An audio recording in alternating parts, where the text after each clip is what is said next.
What's up, everybody? It is Ryan 1988 or Justin, and I am with my buddy Sledgehammer Horror or Ken. How are you, buddy? Uh, Coming off the back end of the flu, thankfully not COVID.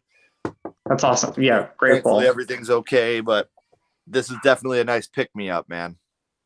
I'm so happy to hear that. And by the way, we have Wes here. Wes, how are you, buddy? Thank you for stopping in. How you doing, Wes? So, but I just want to say I am first of all so grateful to know you and to have your friendship, bud. We've met through our buddy Nick, the Lost River Drive-In.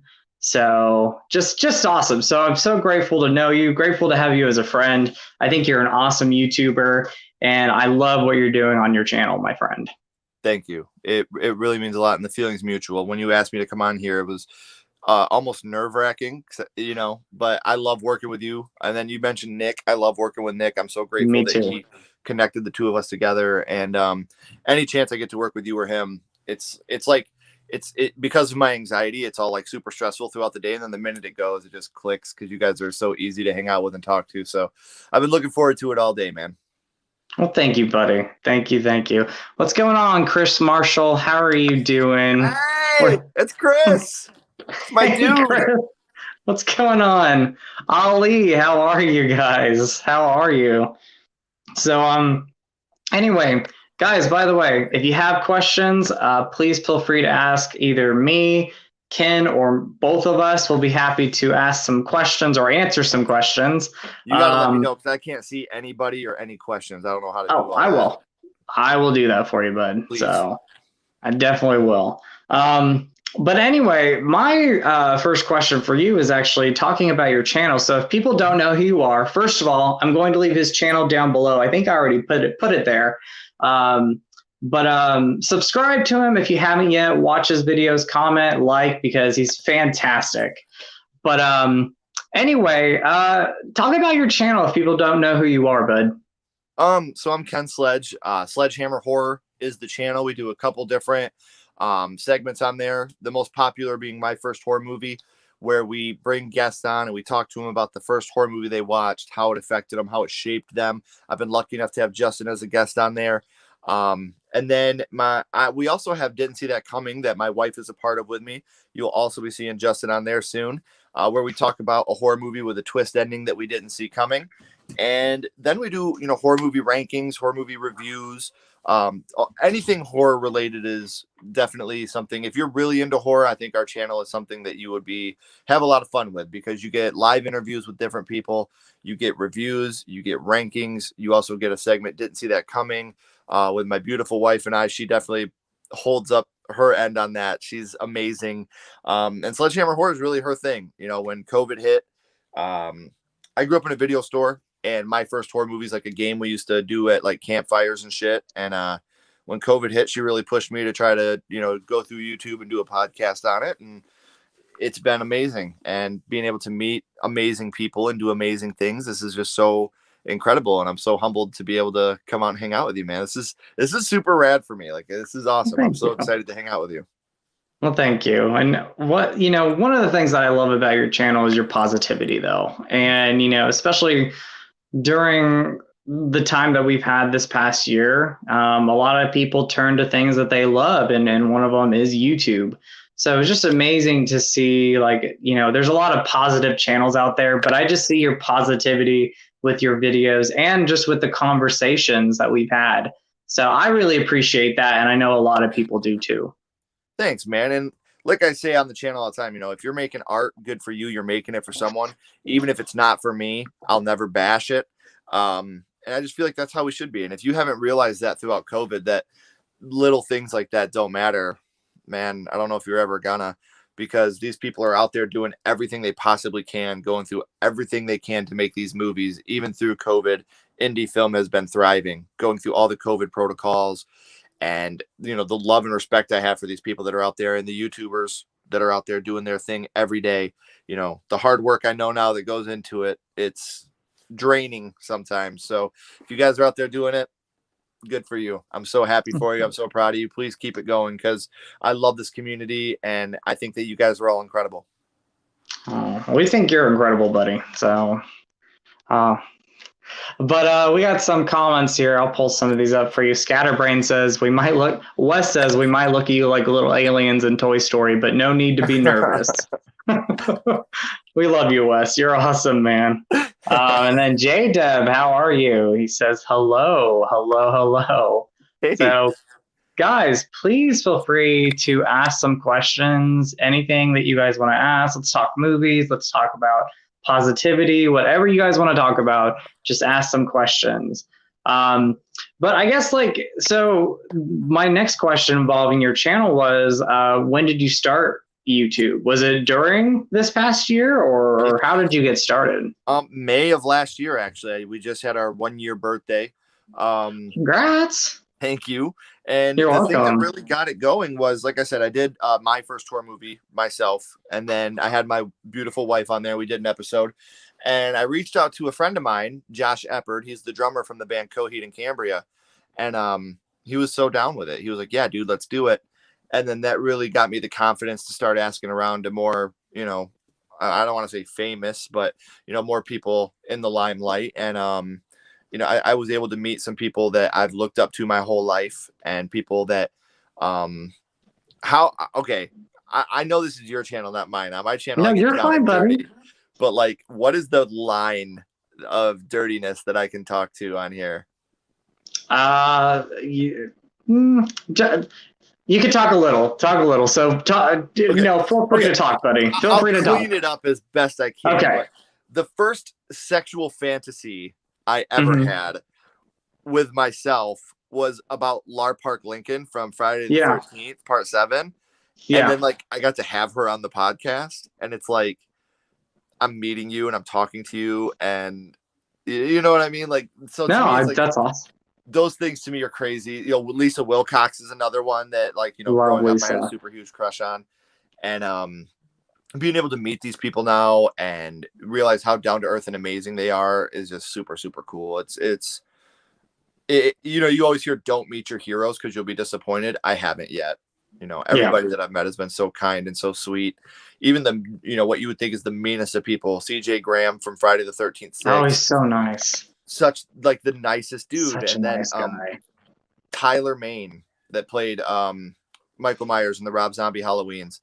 Big scary guy, but oh my god, he's one guy that's so awesome. The sweetest, most genuine, nice guy in the world. And making the friends that we make, you, Nick, Lou Taylor Pucci's been a hero of mine for a long time. If you guys don't know, he's in the Evil Dead remake. He's the one with the long hair and the glasses. And he was in the Jesus of Suburbia video, the Green Day. And he's just, again, the most down to earth and modest person I've ever talked to in my entire life. Probably. He's one of the coolest dudes in the world. If you guys haven't followed him on social media, Lou Taylor Pucci, he's a sweetheart.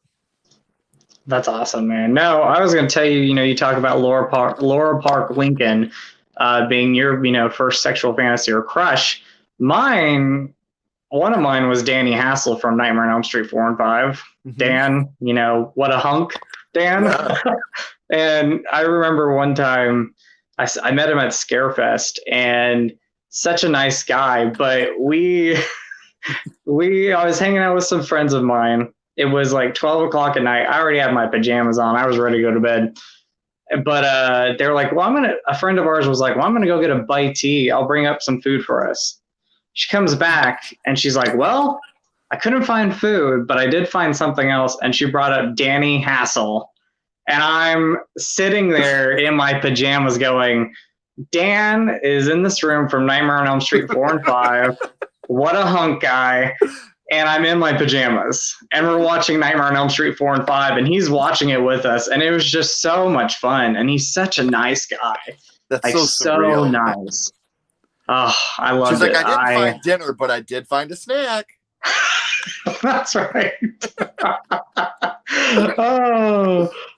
So we got some comments. Let me pull some of these up. Okay. I believe hopefully I'm pronouncing it right. Is it Thanos? Thanos, I believe. But he says hello. Hi, Thanos. Hello. We got J Dev. He says congratulations to you. So on Thank your you, 1 Jay. year. Let's see. Let's see. Pull some of these up. Scatterbrain has a question. He says, "What's Sledgehammer's top 3 favorite horror movies?" Well, Scatter, I'm not going to give them to you in order because I can't, but I will tell you this. They are Evil Dead 2, The Cabin in the Woods, and House from 1986. Those are my top 3. And the reason I can't give them to you in order is because it switches by the day. I think Evil Dead 2 perfectly encapsulates who I am as a human being. With the comedy and the horror and everything, I think that's the perfect movie to describe me. House from 1986 is the first horror movie I watched, and I feel like it really helped to shape my life from there. And then The Cabin in the Woods, I feel like is probably the most brilliant horror movie ever made. I feel like you go into that movie like, oh, The Cabin in the Woods, it's going to be just another cliche horror movie. And then you watch it, and it, again, is everything. It's hilarious. It's scary. It has the amazing twist that goes along with it. And it could realistically describe the reason every single horror slasher has ever happened. So I think The Cabin in the Woods is not only in my top 3, but I think it's a grossly underrated horror film. I think it's perfect. It's like just such an amazing movie. There's one major flaw with it, and I won't say it because spoilers, but there's one major flaw with it, Scatter. And if you want to DM me on social media, I'll give you my reason why I don't think it's perfect. But if you go to Instagram, it's just Sledgehammer Horror, or go on Twitter at Sledgehammer Horror HOR, and I'll give you the one thing that stops this movie from being perfect. But those are my top 3. Thank you for asking. I appreciate it so much. And I think I actually have your Instagram down in the description. If I don't, I'll put it on or put it down there after we're done with this chat, guys. Yeah. But once again, if you guys are coming in, if you haven't subscribed to my buddy Ken, Sledgehammer Horror, please go subscribe to him. Awesome channel, guys. Awesome person and friend. Let's see. I didn't tell Justin I was doing this, but to anybody that subscribes today and follows me on social media today, send me a DM on social media. Let me know that you found me through this live chat, and I will be giving away a Sledgehammer Horror Friday the 13th mask. Nice. So all I need is you to let me know that you found out about this, about Sledgehammer Horror through this live chat tonight. Send me a message on social media, and this will be yours. I'm going to pick one random person. My wife and I will pick tomorrow. So you'll be getting a DM back from us tomorrow. If you don't get a DM back from us and you don't win this time, I do giveaways all the time. I would love to have you on the team. I would love to have you as part of the Sledgehammer Horror family. So thank you, Justin, for this. So one random person tonight, with tomorrow being Friday the 13th, I figured what better time to give this away. So winner will be chosen tomorrow. Awesome, man. That'll be a nice giveaway. Awesome giveaway. Adam Jeffrey has a question for you. What scary movies will you watch tomorrow? Don't Breathe 2, because I'm taking my wife out to see that. And as tradition, I will end my night with Friday the 13th, part 3. Every Friday the 13th, I have to watch part 3. I know a lot of people shit on that movie, but for nostalgia, it's my favorite one in the franchise. It's not the best. Please don't think I'm saying that, but it's my favorite just because it's the movie that my mother and that was the Friday the 13th that her and I watched. And I'm not going to dig them out right now, but I still have the 3D glasses, the Jason 3D glasses. I still have them. I'll send a picture to you, Justin. And can't wait, man. What are you going to watch tomorrow? Well, Nick and I have a Friday 13th chat at 9 p.m. on his channel. We're talking some Friday the 13th kills. But of course I got to watch a Friday 13th film. I might watch my personal favorite, which is Jason Lives. Absolutely love that. Part 6? Love it. Yeah, part 6. Absolutely love. Frank and amazing. Jason, yes, I love it. And what a great way to bring back Jason too. Yeah. So absolutely love it. One of my favorite movies. Before we go on to the next comment, I got to ask you a question. What's your opinion on Friday the 13th, part 5? I really enjoy it. I'm close to loving it. Like very close to loving it. I've never been one that understood the hate for it because it's still a Friday the 13th film, in my opinion. I mean, and it's funny because the older I've gotten, the less cynical I've gotten. it's totally Jason up until the Roy Burns. Exactly. You know, spoiler alert, guys. But you know, it's still a Friday movie. It's not my favorite. I like it more than I did as a young man. Because as a young man, I kind of went through the "that's not Jason, fuck this" type thing. But you know, it is a very good movie. It's a solid film, and I think so. Up until that last reveal of it being Roy Burns, it's totally still It's a Friday the 13th. It is. Exactly. I love it. Got some great characters, great kills in that movie. So yeah, I'm a big Part 5 fan. So I think I watched that the most on TV. I think that was on the most on TV when I was a kid. So love it. Let's go through these. Let's see. J-Dev. Not horror related, but I was able to meet Tiffany Thiessen?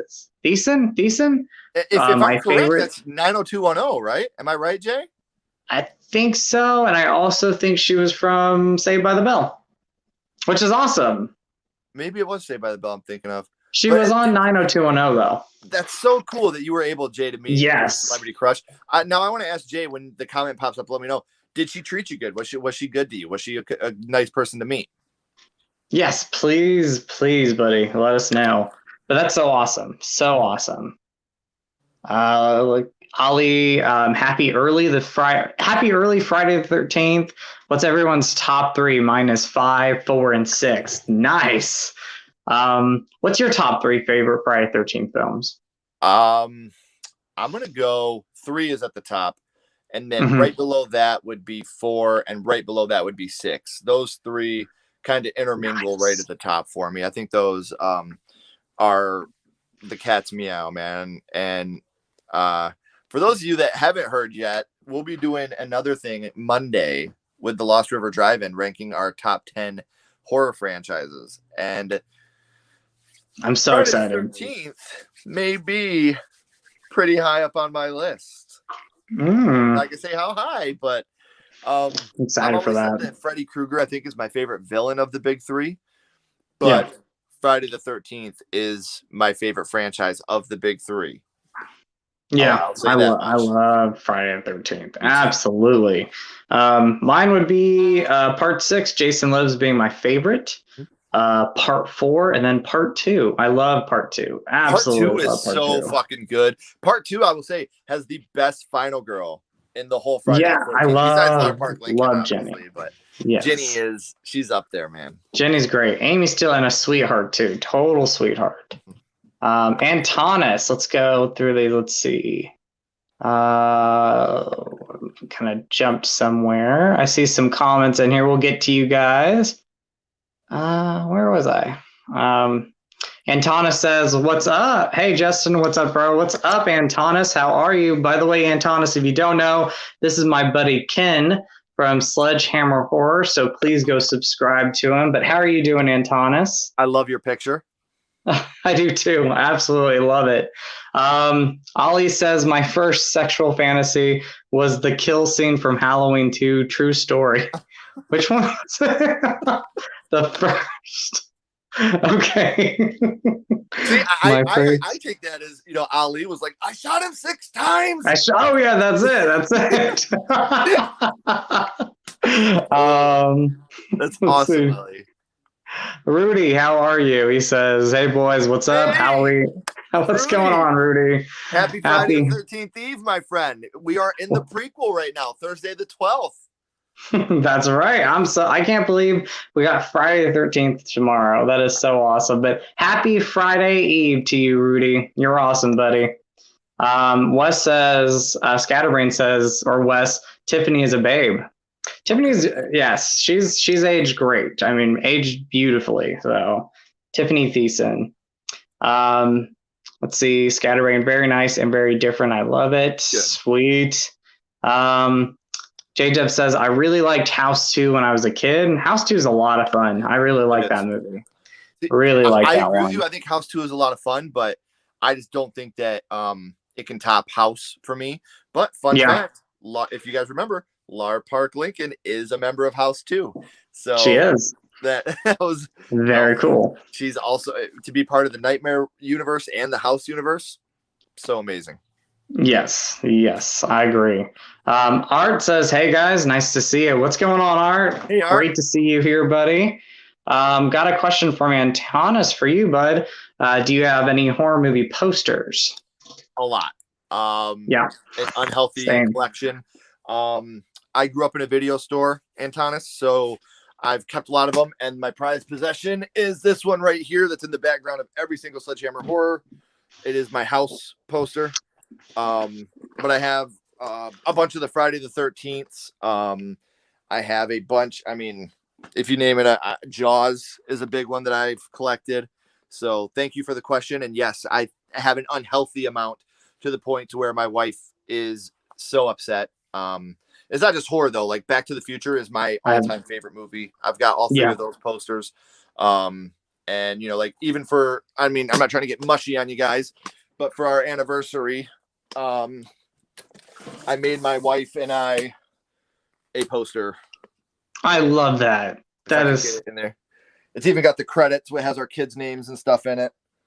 And that is so awesome. That's the first date. My wife and I have been together 16 years, and the first date we went on, and if you don't consider it a horror movie, too bad.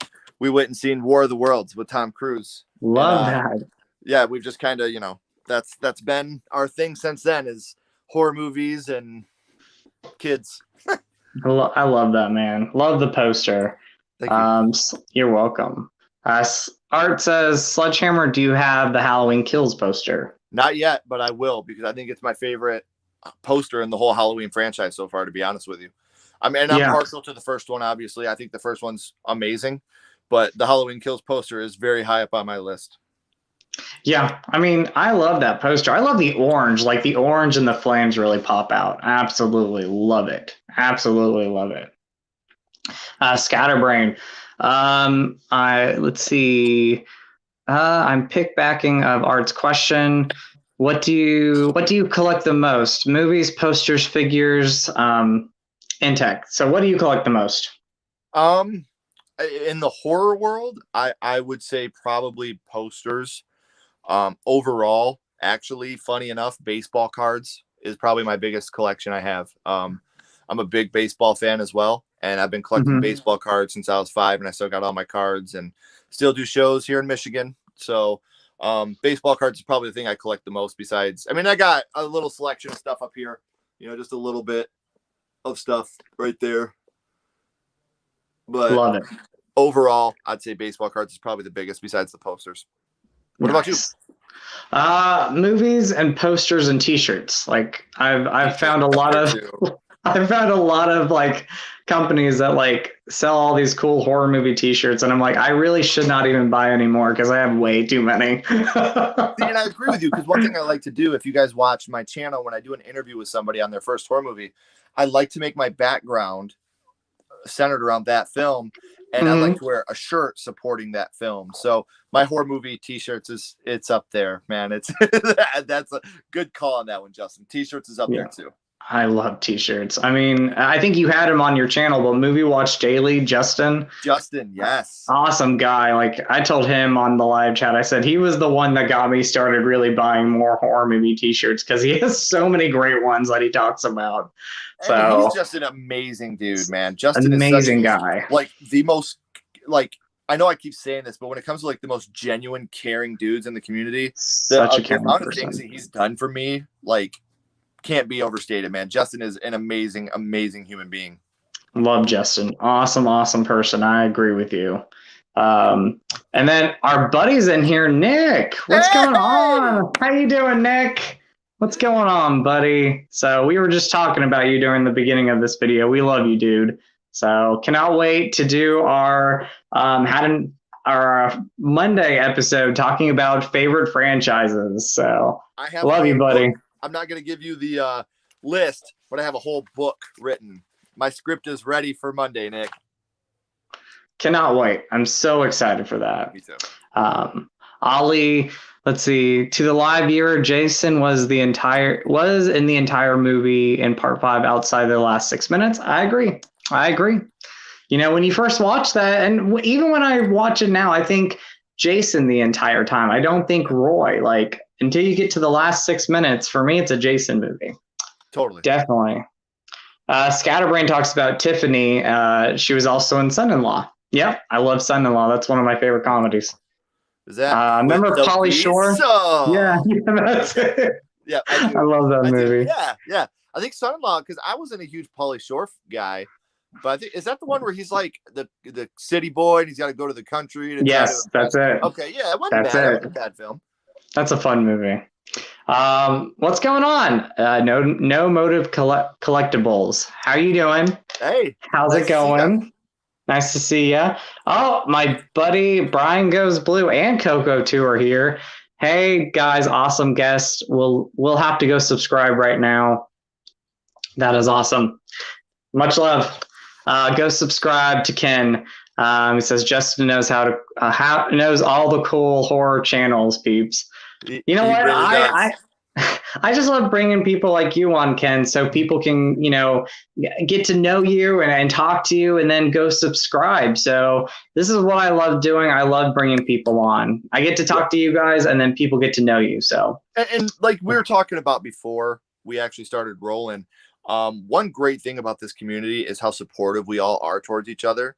yes. There is never that competition here. We all want each other to succeed so bad.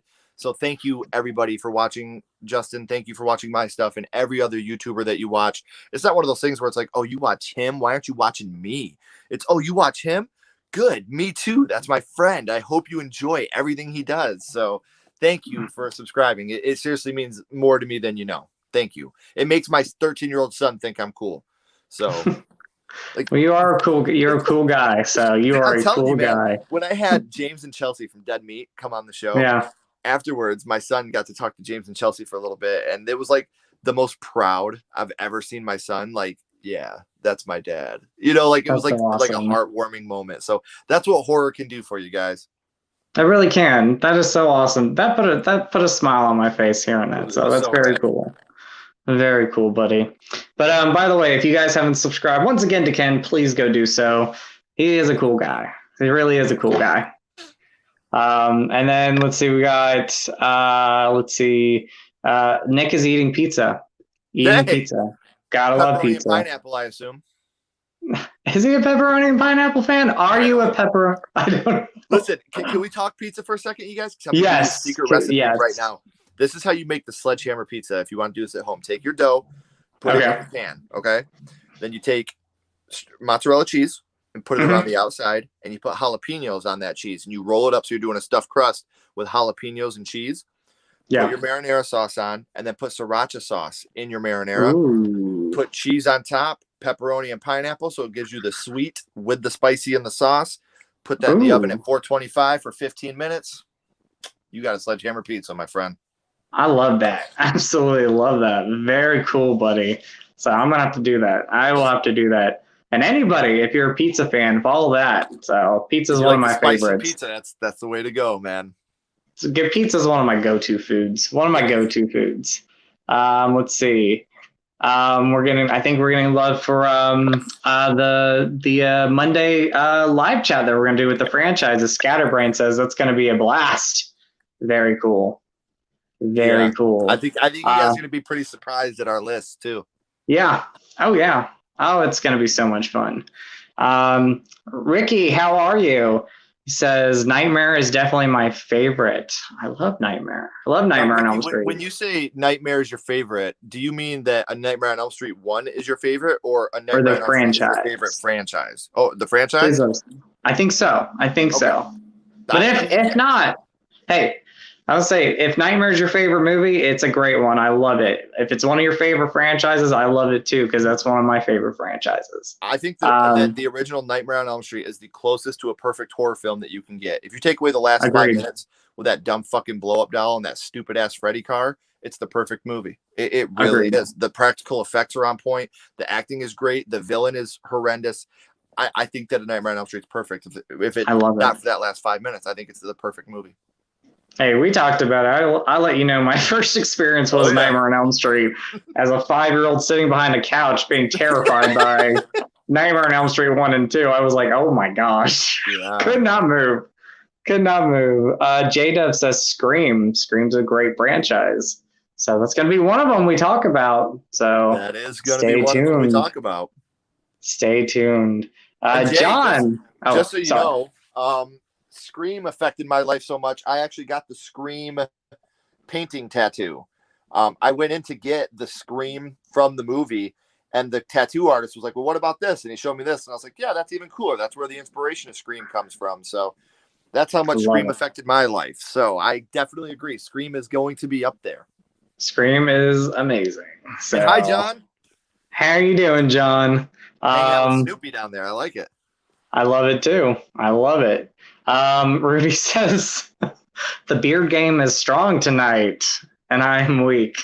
Oh yeah, don't tell my wife the beard game is strong because she fucking hates it. Like, I could not grow a beard for the longest time, and I had to shave every day with my last job. And maybe the last 3 years, we had a new district manager come in, and he said, you can grow your beard out now. And all of a sudden, it went poof, and the beard came out. So. See, your beard looks clean, man. Like I look like, I just crawled out of Bly Manor's lake after 3 years. Like you look spot on, man. Well, I think your beard looks awesome too. So I think it looks awesome. Ollie has a question. Can we get some love for Rawhead Rex? My favorite monster movie. Rawhead Rex I've seen once and I really liked it. I need to go back and watch it. But shout out to you, Ollie. I'd love you, dude. And shout out to Rawhead Rex. Yeah, Rawhead Rex for sure. I'm glad that we're getting some creature feature love here. Now, I got a question for everybody in the comments. Remember, there is no right or wrong answer unless you choose different than me. Do you guys think Jurassic Park is a horror film? I am strongly in the yes category. I think that it's a horror film, but I would like to hear from you guys. Is Jurassic Park a horror film? Yes or no? I'm going to say yes, because if you're like a kid and you're watching that for the first time, that could be terrifying. Like there's some good suspense in that too. And then people die in it. Like one guy gets like eaten up. Like I remember that moment and I was like, whoa. The raptor in the kitchen when it wraps its claws, like it's total slasher, man. Yes. Like I remember oh my god, I'm totally blanking on the magazine right now, the big horror magazine. Fangoria. God, yeah. I was thinking Loot Fright because I have a subscription to Loot Fright, and I know I was like, why can I not think of that? But Fangoria caught a whole lot of shit because they put Jurassic Park on the cover. And a bunch of people were like, why are you putting Jurassic Park on the cover? It's like, bitch, because it's a horror movie. That's why. Well, hey, I've had for the longest, I think Terminator, the original, is not only a horror movie, but also a slasher film. I know some people agree with that too.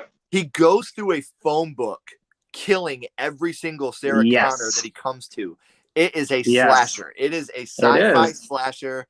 It's 100%. 100%. So good.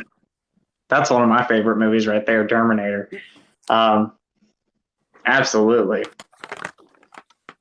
Oh, I love you got a Sarah Connor.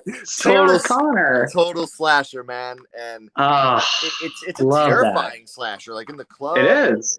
Like it's a fantastic film. Love Terminator. And I think Terminator 2, even though it abandoned its horror roots, it's amazing. Yeah, one of the best sequels of all time. I love it. I would say my favorite, the scene you talk about Terminator being a slasher, the scene where Ginger and her boyfriend are killed in the apartment complex. That's eerie stuff. Yes, man. That's the music, the lighting, everything about that. Even Terminator 2, like we talk about, it's not a horror. Yeah. It still has horror elements, like the part where T-1000 puts the finger and gets the guy in the eye, and he's holding that cup, and then he picks the cup up and like that's all so scary to me as a kid, dude. Like that stuck with me as a kid. So I agree. Antonis, question for you: do you have any original posters, Sledgehammer, or reprints? Original. Don't get me wrong. Nice. I have a lot of reprints, but I do have a lot of the original ones that we took from the video store when the video store closed. 90% of them are still rolled. I have them rolled and rubber banded because I just had another kid. Apparently, I don't know how that thing works, so I keep having damn kids, and so another room just went off the market in my house. So all my stuff right now is pretty much rolled up and safe. Not because my daughter is my 1-year-old is a huge horror movie fan. And she is a I love that. Jason Voorhees fan. My daughter loves Jason. She'll see it and she'll go, scare me. Oh. And then we'll sit there and watch Friday the 13th, and she's amazing. I have the coolest kids in the world. I'm so blessed to have the kids that I have and the wife that I have. And it's amazing to watch the difference. You know, I have a 13-year-old son that's into the horror game, and then I have an 8-year-old daughter that is high functioning autism. And like, she's watched The Purge and she can handle that, and Gremlins. Yeah. But Saturday we're going to make our first attempt at Child's Play. So we'll see how far we get with Child's Play. So it's so cool that you get to pass down. Question, Antonis. Yes, I do have a lot of originals, and I do have some reprints as well. Isn't it cool that you get to pass down this stuff to your kids, though? Like your love for this stuff, like love for horror movies and all that. I just love that. So absolutely, it's awesome. And it's funny because like people are like, "Well, your daughter doesn't watch horror." I'm like, dude, she's an 8-year-old girl with high functioning autism. If horror isn't her thing, then it's not her thing. I want her to be happy. That's all I want. Exactly. I want her to be happy in her life. And if watching a horror movie scares her too much, then I'm not going to do that to her. You know, like my son, like me and him have our movies like Father's Day every year. My son and I watch Creepshow. You know, and I love it. Where's so awesome. My cake? Like that's what we do at Christmas. We watch Gremlins together. Halloween. Everybody's like, "Oh, you watch Halloween?" No, we watch Hocus Pocus because I love it. That's our Halloween movie. Love it. Are you ready for Hocus Pocus 2? I'm so ready. I know a lot of people are sitting on it, but I'm ready for it. Justin knows this. I do not think that remakes and sequels are inherently bad. I think that you can have remakes that are fantastic. I think you can have sequels. Evil Dead 2 is one of my favorite movies of all time, and I think it far surpasses the original Evil Dead. Yes. In every aspect. So you can I think you can absolutely have remakes, and you can have sequels that are much better than the original. Yeah, I agree with you. I'm very open-minded when it comes to remakes and sequels. Like, I'm like, if they're great, they're great. If they're not so great, they're not so great. But I am one that it's hard for me to make a top 10 like worst horror movies list because most of the time I'm watching things that I love. So, or I find things that I love or enjoy about most things. But I need to make a top worst horror movie list because I can do it. I just got to figure it out. I just did it, and you know. I'm going to spoil it right now. I think you guys still go watch it because I put a lot of love into the episode. But the not only worst horror movie I've ever seen, but the worst movie I have ever seen. And again, I don't slam it. I'm sure some people out there may like this movie. And if you do, I'm sorry, but it's terrible. The Exorcist 2, The Heretic, is the worst movie I have ever seen in my entire life. And this is not coming from someone that is an Exorcist purist, because I think The Exorcist 3 is my favorite in that franchise. But The Exorcist 2 is just so bad. It's so bad to me. Linda Blair's tap dancing could not sell you. You couldn't sell me, man. It's just not a good movie. I think The Exorcist 3 is a better continuation. Oh, I love it. Oh my gosh. Exorcist 3 is amazing. And this might be an unpopular opinion. It's actually my favorite of the franchise. So me too. I think The Exorcist 1 is the scariest, but The Exorcist 3 is just, it's a supernatural slasher. And Brad Dourif gives the performance of amazing performance as the Zodiac. Like, amazing film, amazing. And Brad Dourif, I love him. He's an underrated actor. Like outside of Chucky, there's some amazing films that he's been a part of and TV shows. And Exorcist 3, his performance right there, amazing. The crying he does, that like he's perfect. If you guys haven't seen The Exorcist 3. Go watch it. Check that out, please. Go watch it. Make it a double feature with the original because it's perfect together. Yeah. Let's see. Go through some of these comments. We got Scatterbrain says, love War of the Worlds, even though Dakota Fanning is one of the most annoying kids. Behind the kid and the Babadook. I think the kid in the Babadook is one of the most annoying. In the Badonkadook? Kids. Yeah, the Badonkadook. I am not a fan of that one. That's a movie I'm not a fan of. I know that's an unpopular opinion. The little girl in Pet Sematary will always drive me insane. Ellie. Love the movie. Love the act. It's just, I don't know. She drives me nuts. Yeah. Oh, Ellie Creed. Yep.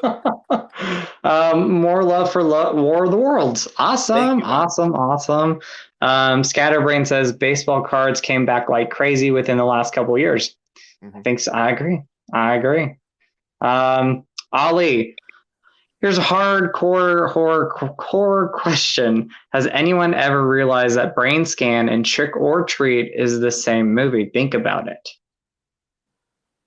You know what? It's about these supernatural human-like beings coming out of a TV or a video game or a record player. So, have you ever seen the original Trick or Treat? I've seen the original Trick or Treat. I have not seen Brain Scan, so I can't comment on this one. You need to go check out Brain Scan. Amazing. Amazing. It is getting written down right now. Brain Scan. Yes, yes, yes. Let's go through these. Bam, Brain Scan. Let's see. And do I have it? I think I have it right here. Let me show you. That's it. Right there. Edward Furlong's in it. 90s fun. Nice. 90s fun. Thanks, Ali. Yeah. You just gave me something else to watch this weekend. Let's see. We're getting Nick's in the house. Yep. Nick, Lost River Drive-In, J-Dev. Let's see. Nick says, seeing Ken's reaction to being in the chat made me melt. Oh, I love you with all my heart, Nick. You know that. We love you, Nick. We love you, dude. Let's see. Hey, John just subscribed to you, so awesome. I hope I don't let you down, my friend. Let's see. We finally have the question or the answer for the pizza. Pepperoni and bacon. Nice. Antonis, question here. For you, what's your most anticipated horror movie for 2021? Ooh. Man, I don't. Scream's up there.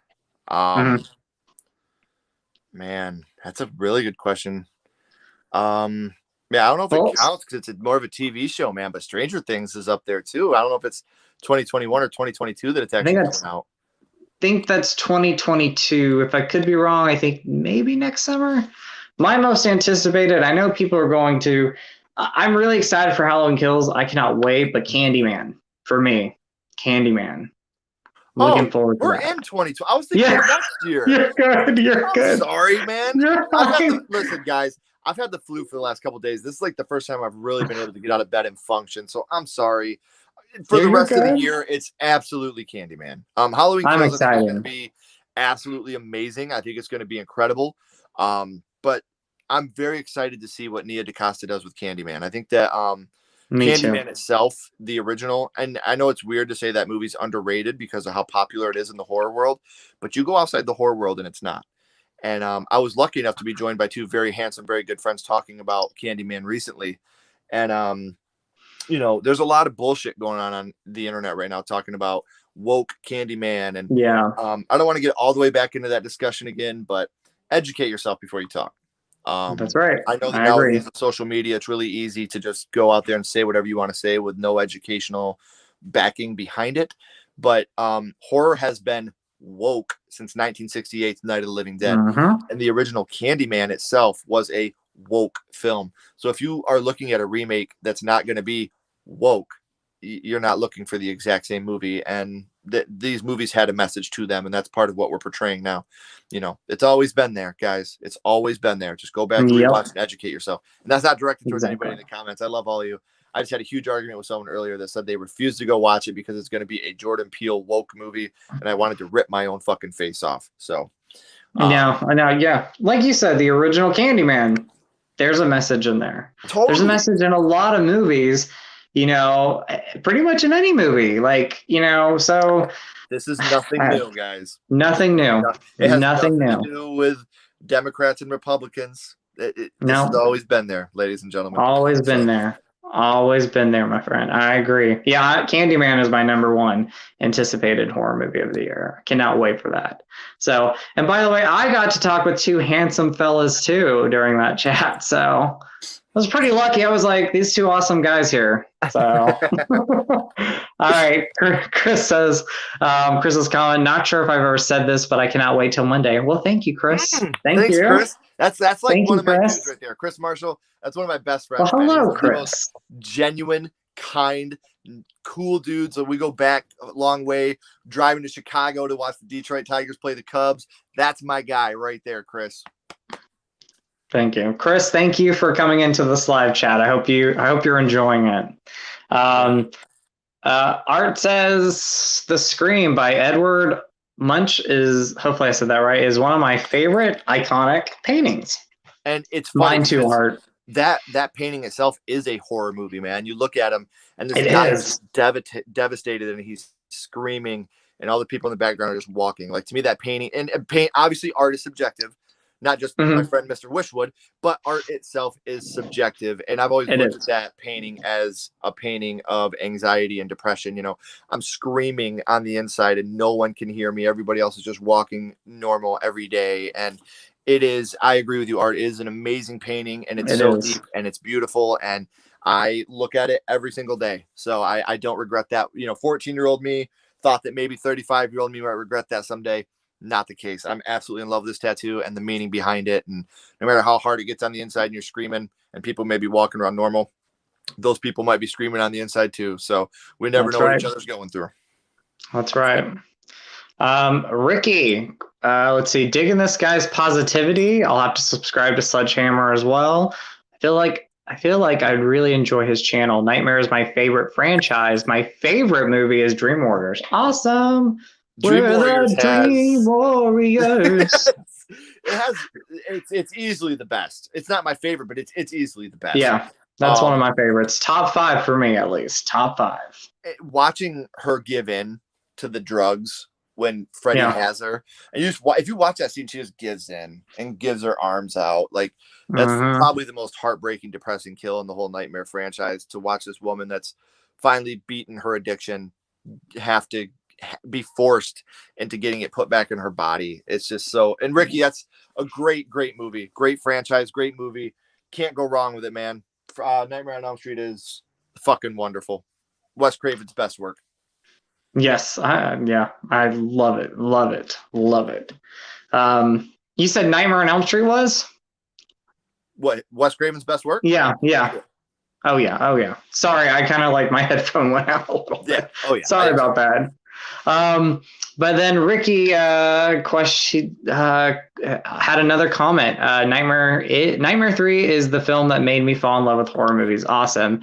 And he says Jurassic Park is definitely a horror movie in my opinion. I knew I liked you, Ricky. There we go, Ricky. You're awesome. See, now I love Dream Warriors, but Dream Master, out of the two, Dream Master is like my. If New Nightmare isn't considered a sequel, if it's a standalone movie, my favorite sequel is Dream Masters, but Dream Warriors is top 5 for me. Absolutely, Dream Masters is my favorite as well. It's the one I watched the most as a kid. But have you ever noticed, guys, that in all of this, every Nightmare on Elm Street movie has a bullshit ending? Every single one of the endings to those movies sucks. Look, guys, I'm not bashing. I love a Nightmare on Elm Street, but you're gonna kill Freddy by throwing holy water on his bones. You're gonna kill him by showing him a mirror and letting him see himself. Like, I've never been a fan of any except for the remake. Oddly enough, I love the ending of the remake, but besides that, never been a fan of any Nightmare on Elm Street ending. Now, I do love Nightmare on Elm Street 4, where all the souls start coming out of Freddy's body and they start ripping him apart and everything. That's really cool. I mean, I like how it looks. I think it's a cool look, but I don't like the idea of you said a poem and then you showed a poem and he died that way. No, it's just like, I'm with you. I'm with you. No, I'm with you. The worst ending for me is always Freddy's dead. When she's like, Freddy's dead, I'm like, oh my gosh. And he's just like, kids. See, and again, me and my dude Chris Marshall just had a conversation about this. Freddy's Dead is very, very special to me. That was the first horror movie I seen in the movie theater. My uncle took me and my cousins, and it was in 3D. And we went and watched Freddy's Dead in 3D at my local cinema. So that movie will always have a nostalgic, special place for me. Yeah. Oh yeah.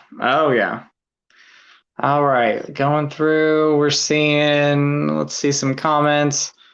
Going through these guys. Sorry if I'm kind of going slow with these comments. We're seeing some comments here. Let's see. It can be considered horror, but it's also categorized as action and adventure. He's talking about Art's talking about Jurassic Park.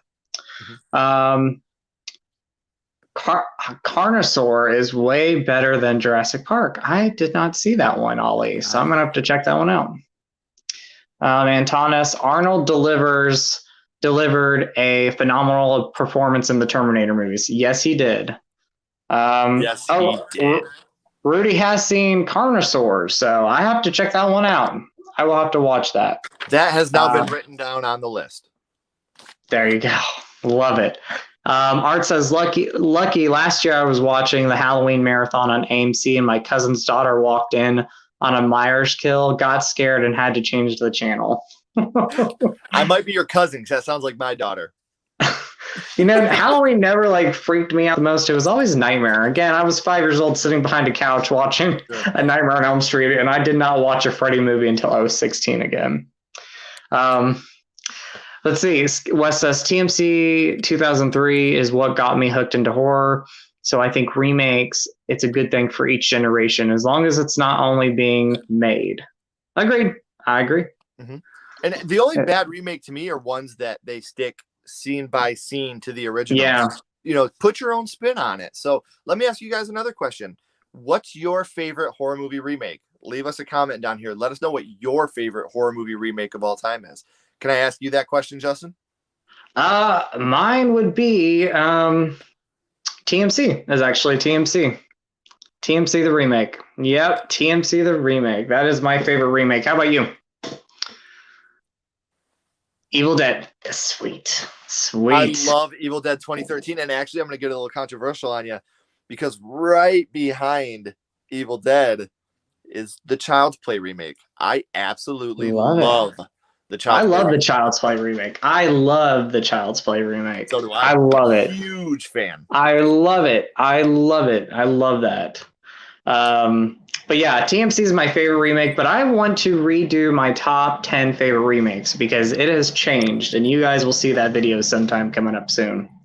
That might be a great discussion video that I'd like to do with you at some point. Is I know we've talked about remakes before, but maybe talk about our favorite remakes. Have a nice discussion. So I'm in. Yeah, I'd love to do that. Antonis, I've only seen the original Exorcist. Well, see Exorcist 3. Please. And if you want to see Linda Blair tap dance, see Exorcist 2. Antonis, I'm trying to save you right now, man. I'm that friend. I'm extending the olive branch, Antonis. Don't watch Exorcist 2, The Heretic. But you're doing yourself seriously a disservice by not watching The Exorcist. You need to see. I think The Exorcist 3 it's absolutely phenomenal. Like I said, it's more of a slasher than The Exorcist, if that makes any sense.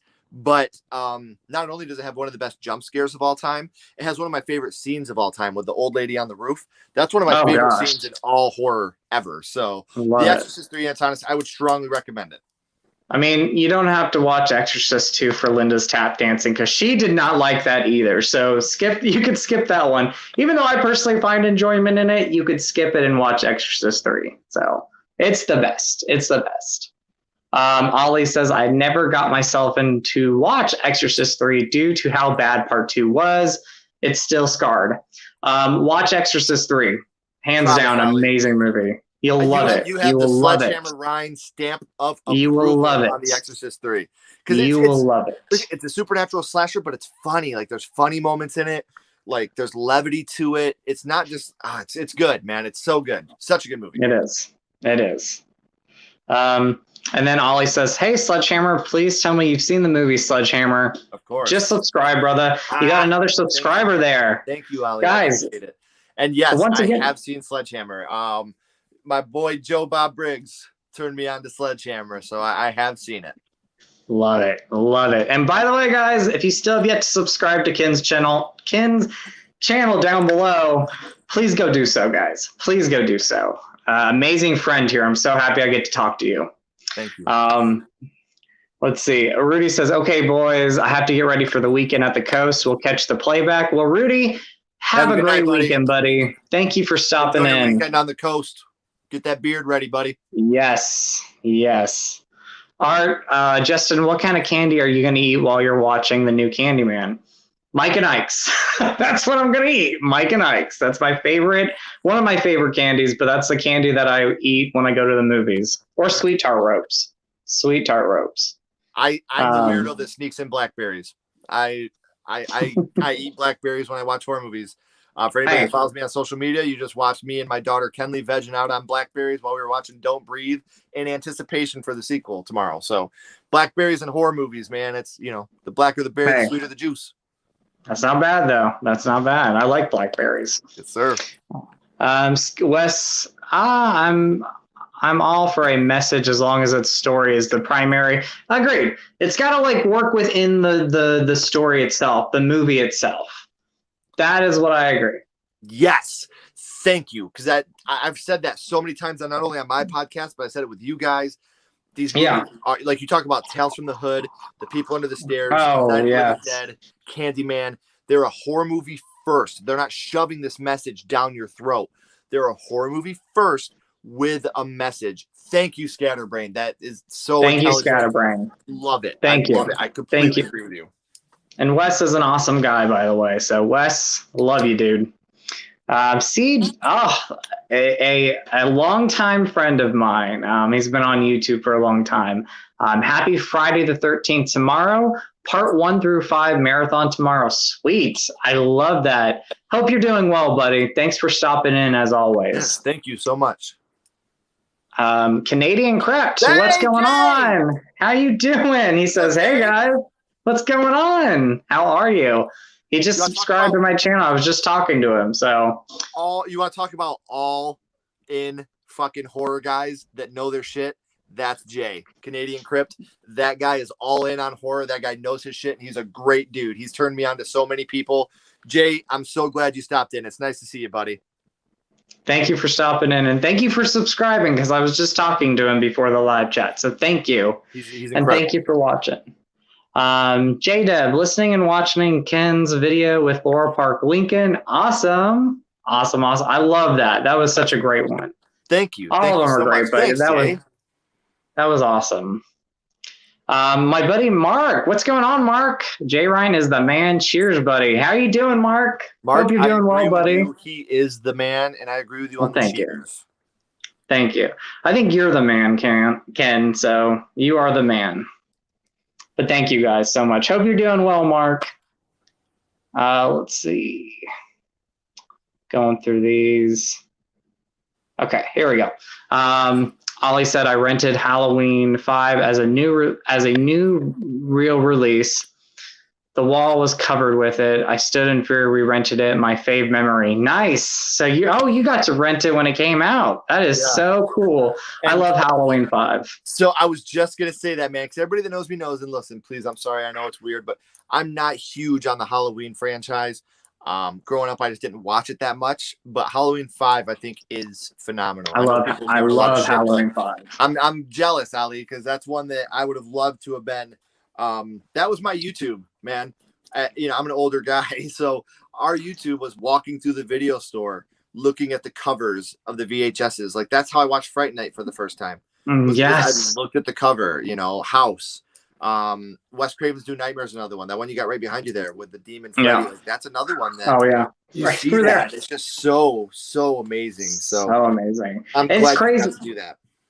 My favorite Nightmare film is New Nightmare. So I've told you that before. That is my favorite, but the original classic. Halloween 5, though, that was one of the first Halloween movies I saw.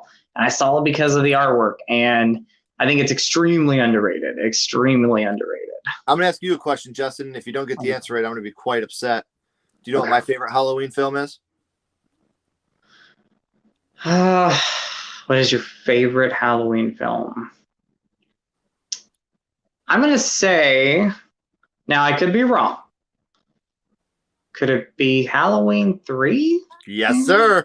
Oh, there we go. I love that. I love that. That is awesome. Halloween 3 is a film that I remember when I first saw it on TV, no one was talking about it, or no one was really praising it. And I'm so happy that throughout the years and the decades since I first saw it, and I remember I had to record it on a VHS tape because I could not find it on DVD or VHS. Mm-hmm. But I'm glad it has a love now. That movie has always deserved it, and I'm so happy with that. Such a good movie. I love it so much. I love it.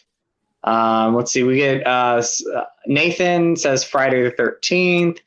Art says When a Stranger Calls. Was that? Now, I'm assuming they're talking about their favorite remakes. I think that's what that is. Yes. When a Stranger Calls. Great remake. You know what? Friday the 13th. That's a great I think it's great too. I think so too. The first 20 minutes of that are the most brutal 20 minutes of any Friday film. Like they're fucking I just think it's great. balls to the wall. I love it. Love it. I think it's great too. I love it. I love these choices. Love these choices. Scatterbrained West says John Carpenter's The Thing. Love it. Canadian Crept says the Evil Dead remake. Sweet. Hey, Antonis, he says you're gonna hate me, but Nightmare on Elm Street, 2010, so creepy and dark. Hey, I very, very am close to loving that remake. I really enjoy that remake. It's a remake. Yeah.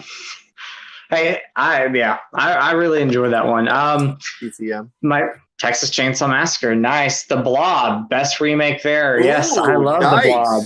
I gotta get just to The Thing too, because my top 3 practical effect horror movies of all time, not in order, are The Thing, Nightmare on Elm Street, and American Werewolf in London. Those are my top 3 favorite practical effect horror movies of all time. Yeah. Oh yeah. The Blob is just one of my favorite movies. I love that, but that is one of my favorite remakes, and you can't go wrong with practical effects in movies. I think they still hold up so much better than CGI, and I'm not against CGI, but practical, love it. Wes says love the Child's Play remake, but hated the look of Chucky. I didn't mind the look of Chucky, but I do love that remake though. And I love the fact that they didn't put Charles Lee Ray in that film, because this is a whole different universe. You know, exactly. Mark Hamill is not Brad Dourif, and this Chucky is not Charles Lee Ray. So I was bummed on that at first, but the more I thought about it, I was like, that's brilliant. You don't need to do that. That's already been done. It's already been done well.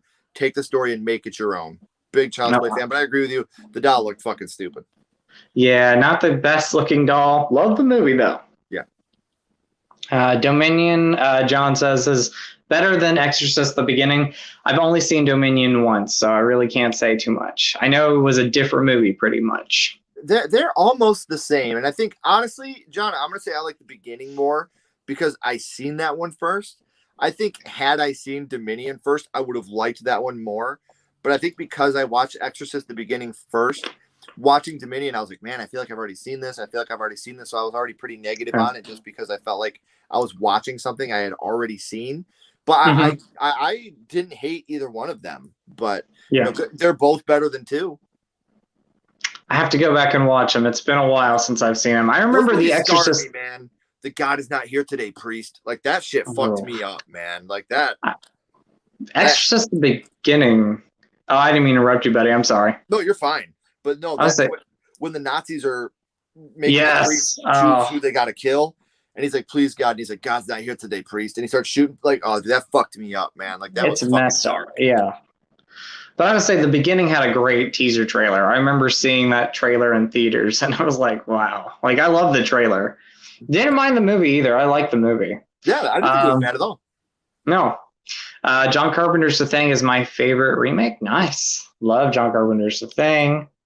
Let's see. Don't know where West says, don't know where Nick went, but his favorite remake is Black Christmas 2019. You want to talk about movies with shitty messages? There you go. There we go. And Nick says, no, I'm here. I was doing dishes. Let's see. Since you like the movie Sledgehammer, now you got to see Video Violence. It's the best of the shot on video flicks from the 80s. I still have to see that, Ollie. So he's going to write that one down. I promise.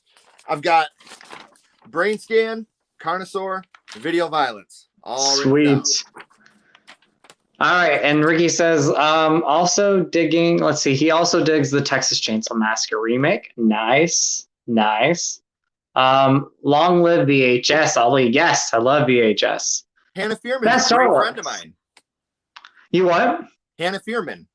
Are we talking about the movie VHS, or are we talking about actual VHS tapes? I don't know. Let's see. I think he's talking about actual VHS tapes. I could be wrong, though. Movie VHS, and Hannah Fearman's in that. She's a really good friend of mine, and if you guys don't know Hannah, she's fucking amazing, man. She's so good. She was just in one of the Creep Show episodes.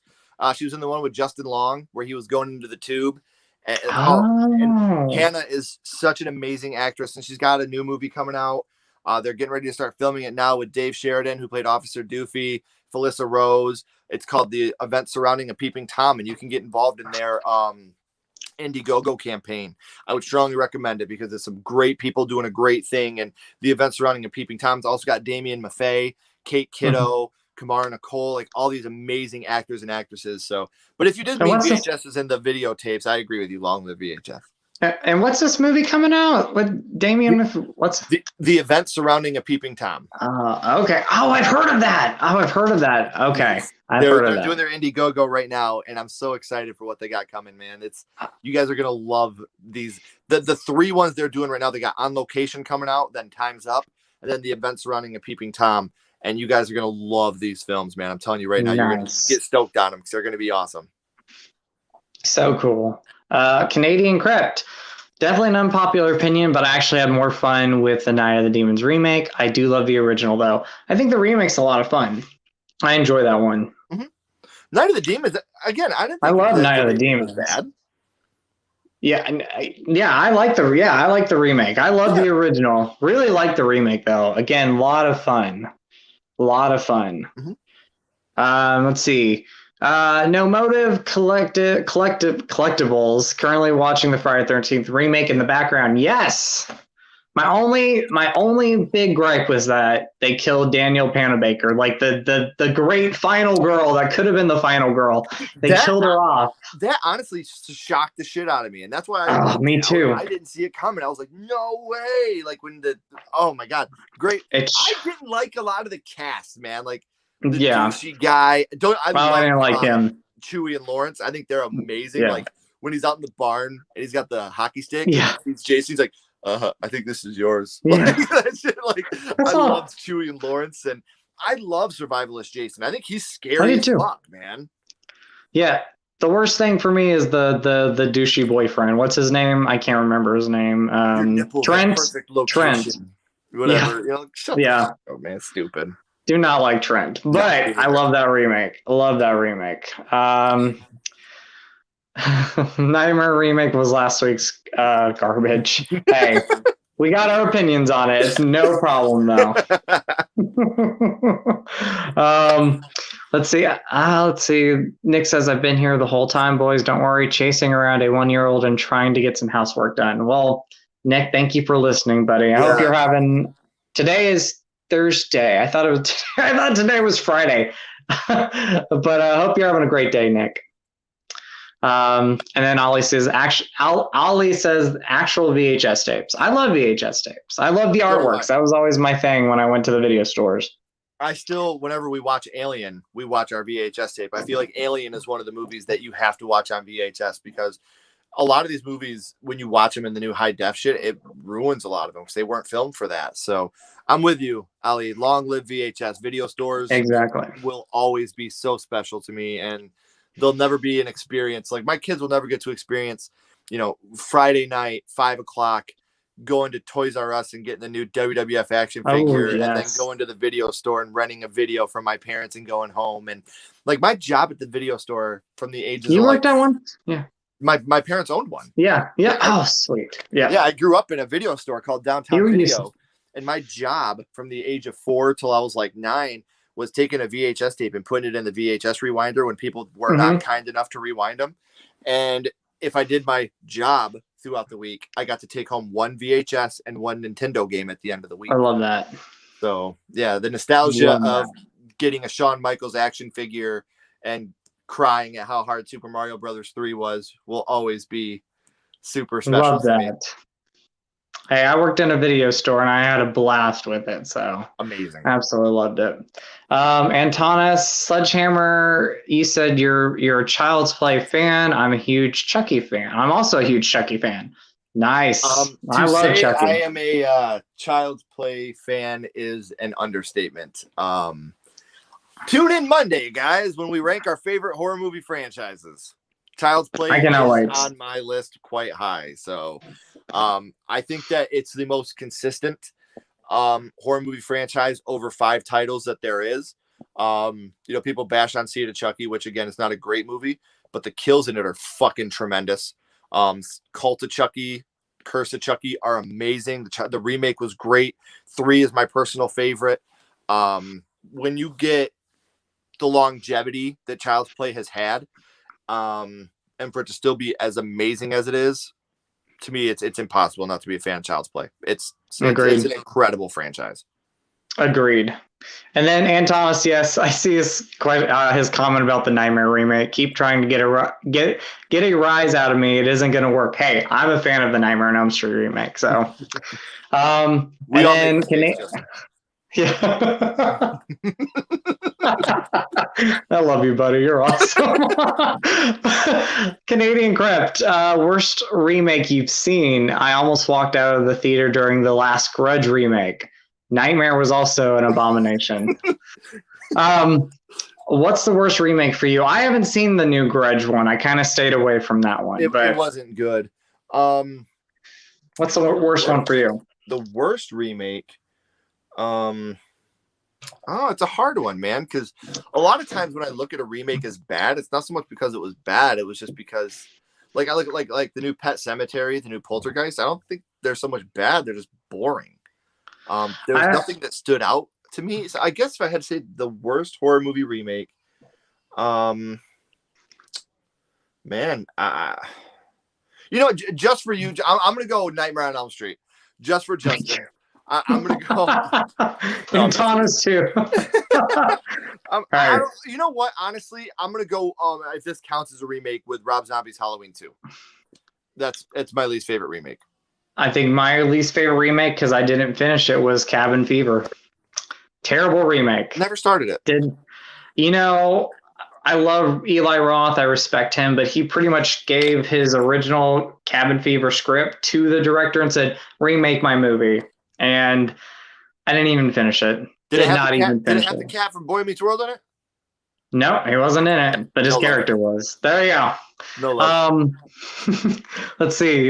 Wes says The Wizard was a good movie, but he loves Super Mario 3. Dude, when they premiered Super Mario Brothers 3 during The Wizard, I about shit myself. Like, The Wizard was a great movie, and they premiered Super Mario 3 in it. That's how we knew Super Mario Brothers 3 was coming out. That and Nintendo Power. And I remember watching that movie getting so amped and like wanting a Power Glove and I was a total Nintendo kid growing up, man, for sure. All right, so we'll go through these, and I have some questions for you. Another one that I want to ask, but Ollie says, "Hey Sledge, I'm a year older than you. Did you have the privilege of seeing Blair Witch live in '99? I thought it was real, man. I saw it on VHS, and I thought it was real." I did see it, and Ollie, thank you, because this is something I could talk about for hours. Blair Witch. My wife has made these for me for when I do Blair Witch episodes. I have love that. Love that. I did think it was real, and to the point where I went and see the movie, and I was this little punk rock kid. I had green spikes and my leather jacket, and smoking a cigarette, thinking I was cool as fuck, and just going. I remember being at Sarah Tuckerman's house. Sarah, if you ever find this, I miss you. I love you. She was one of my best friends in high school, and I was at her house smoking a cigarette out in the front yard, telling all these people like, that shit's fucking real, man. My cousin knew these guys, and they knew those guys, and they never came back. This shit was real, man. And like, I don't think another movie will ever have the impact that Blair Witch had, because we didn't have Google in our pockets back then that we could just look up, is this real or not? So the Blair Witch to me is so incredible, and it's in my top 3 favorite original cinema viewings of all time, just because of how absolutely terrified I was leaving that theater. I love Blair Witch. That is me too. Top 5 favorite horror movies of all time. Blair Witch. I love it. Have you seen the Blair Witch Project? I've seen it twice, so I loved it in theaters. Really enjoy it now though. Like, it's went down a little bit for me, but I think it's a solid movie. Like, I really enjoy that. Yeah, me too. How about you? I enjoyed it a lot. I thought it was a great continuation of the first one. Yeah. And I know a lot of people aren't a fan of this, but I love Book of Shadows, Blair Witch 2. I've always loved that movie. I know it's a unpopular opinion, but I've always been a fan. Oh, I think he went away. Did he go away? Hey, that's one of my, if I had an unpopular opinion video, Book of Shadows would be on there. Sure.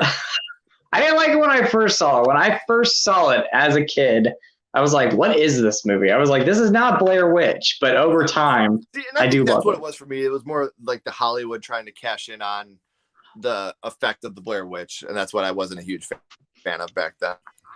I do want to see the director's cut of the movie because the director isn't a fan of the theatrical version, but he hopes that people get to see his director's cut someday. So I would like to see that. I'm always in. For me, I've always liked just the idea of the fan base about it. Like you had the first movie, and then you had that fan craze that was out there, people believing that the Blair Witch was real. And I always feel like part 2 was based on that fandom. Sure. That's kind of what I got from it. Let's see. Go here. We got some No Love for the Fog remake. I saw it in theaters. Not one of the worst I've seen, but it's definitely not a great one. So I've seen a lot worse, but definitely not a great one. Anyway, question for you. And by the way, Antonis, about the Nightmare remake. I know he's a fan, but he says, I respect your opinion. Don't worry, Ken. Question for you, buddy. I got some questions. And by the way, thank you guys for the comments. I'm loving this. Makes it so much more fun when you guys are involved. Thank you so much. Not only do I get to talk to a buddy of mine, so I'm so happy with that, but I get to talk with you guys. We get to talk with you guys. So Ken, if people don't know, what is your favorite horror movie and why? See, I mean, I got to go House. Yeah. Because not only was it the first one that introduced me to the genre, but it has everything. Like it has jump scares, it has genuine scares, it has comedy, it has a Vietnam story wrapped into it. It has the loss of a son, like that heartbreak, the divorce, like it has a little bit of everything. And I think that that movie, it's got to be my favorite. I got to go with House. It's just, and then for nostalgia, you know, my grandma and I, for those that haven't seen House, there's a scene. Roger tells his cousin at exactly 12 o'clock, and that's when the monster is going to come out. And my grandma and I, when I was young, because my parents ran the video store and they were busy, so I spent a lot of time with my grandmother.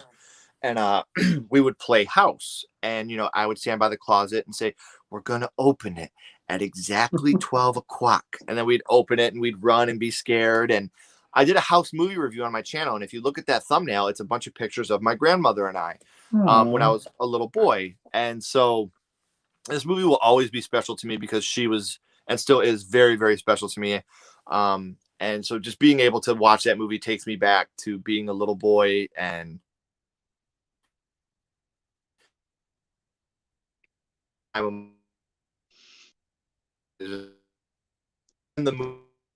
moments that come with the movie would make. Still with me? I can see. I heard you a little bit. Can you repeat, like, again, kind of like the last thing you were saying? The last thing you were saying? Yeah. Just I think the moments that come along with that movie, like what I think of, like the feelings I get from that movie, make me love that movie more than I probably should, because it takes me back to being a kid with my grandma. So I'd say the moments surrounding that movie are what make that movie so special, and that's what would make House my favorite movie. I love that. I absolutely love that. I love the movie too. You know what scene kind of creeps me out? It's kind of eerie. Is the little female monster? Like what does she say? It's when he first starts to encounter the monsters, or the creatures, and it's the little old lady when they put the monster. When she puts the gun to his head, she's like, "Where's your son, Roger? That's You'll never it. find him. He's dead." Yes, that was eerie for me. That was eerie. Yeah. So good, but so eerie. All right. So my next question for you is, first horror movie you saw, though. What was the first one you saw? Was it House? House. Okay. And if I'm repeating myself, I do apologize, Ken. So you're fine. I do apologize. You're fine. Favorite theatrical experiences that you can think of? Top 3 would be the Blair Witch Project, Saw, and Hereditary. Nice. Awesome, buddy. Awesome. All right, so this is a question I have, and the fact that you grew up, your parents owned a video store. My question was favorite video store memories. Do you have anything else that kind of sticks out to you? Was it like, for me, going into video stores was always walking in and smelling popcorn. Like, I don't know if you. I think That's for me, it's just like the ability of Friday after school, walking in Mhm. and walking up and down the aisles, but not a specific moment. But let me tell you this. Okay. After my parents closed their video store, we still had a Hollywood Video and a Blockbuster Video in our town. Yeah. Yeah, big corporations ran us out, the bastards. But there's no better feeling than the heartbreak of walking up to your favorite movie and seeing that it's out. Oh, I know. But then you walk up to the counter and you say, "Can you look in the box and see if someone brought it back?" And they pull it out and you hear an angelic choir and the light shines down on it. You're just like, oh, like I beat the system. Like, can you check this in so I can re-rent this now? Like that's one feeling for me at a movie store that I don't think could ever be duplicated anywhere else. Looking and seeing, you're getting that heartbreak of, oh man, this movie I've been looking forward to is not in. And then they did have it in the Dropbox and you get to rent it. You beat the system, man. Oh yeah. I remember like working at and by the way, Isaiah is in here. I want to say hello to Isaiah real quick. How you doing, Isaiah? Hey, it's great seeing you, buddy. But I would say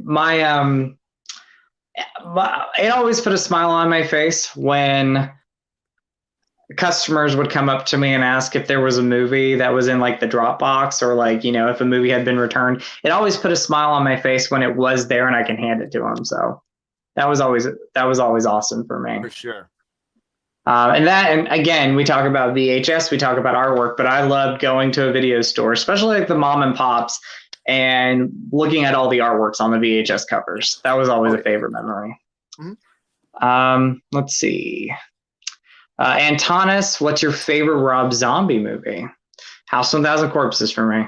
Big House 1000 Corpses fan. I guess 1000 Corpses by default. I'm not a huge Rob Zombie guy. Not a big Rob Zombie fan. I mean, look, I respect the fuck out of that guy. That guy is amazing. He's got a great horror brain. He's a great musician. But his movies are just so like white trashy and music video-esque, and it's just not what I get into. Like, it's just not my thing. Again, I love the cast that he always has.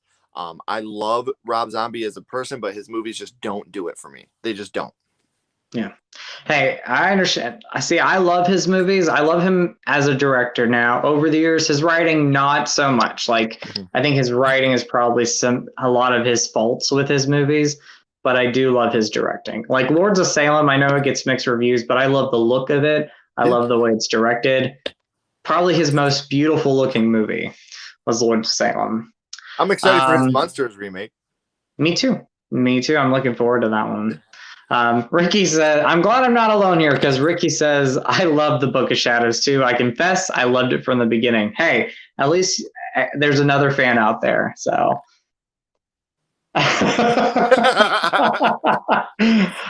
Ricky says, oh, another one. House is definitely in my top favorites. Amazing movie. That makes up for your Book of Shadows remark there, Ricky.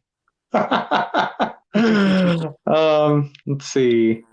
Antonis, what's your favorite kill in the Chucky franchise? That's a tough one for me. There's a lot of great kills in the Chucky franchise. Presto, you're dead when he cuts the barber's neck in 3. Yes. What is my favorite kill in the franchise? I gotta think about this. Mrs. Kettlewell. Oh yeah, that was a good one. That was a good one. Chucky was always, and Bride of Chucky, the John Ritter death, where he gets him to look like yes, and he's like, "There's something familiar about this." I know. There's so many great kills in the Chucky franchise, but I got to go with the barber in 3 just because "Presto, you dead" is something that I said a lot growing up, and you don't fuck with the Chuck. Like, that's another one. There you go. That I did. But I think, man, another one that really gets overlooked is the army guy in Chucky 3. I can't think of his name right now. It's not Nordberg, but it's something like that. when he Oh, I know who you're jumped to save Andy and even the bad guys that have been bullying him all the time. Yeah. Like, that's such a heartbreaking death. Like, he literally threw himself on the grenade. Oh, yes. Yes. I know what you're talking about. So sad. Yeah. If I had to go, I don't know if it's my favorite death, but Aunt Maggie's death in the original is always kind of, I know you don't see Chucky, but that's always kind of a sad one. Can you hear me?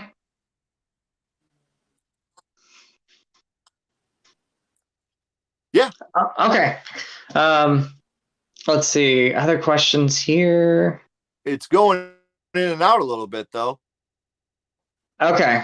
Sorry about that. Let's see. Do you have let's see. Because my end here, I know with my end, it's freezing on my end. Let me try to figure something out.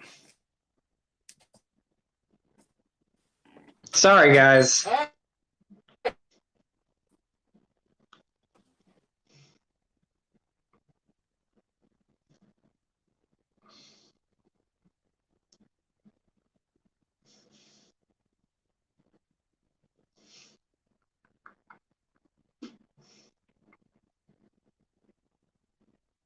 Be right with you guys.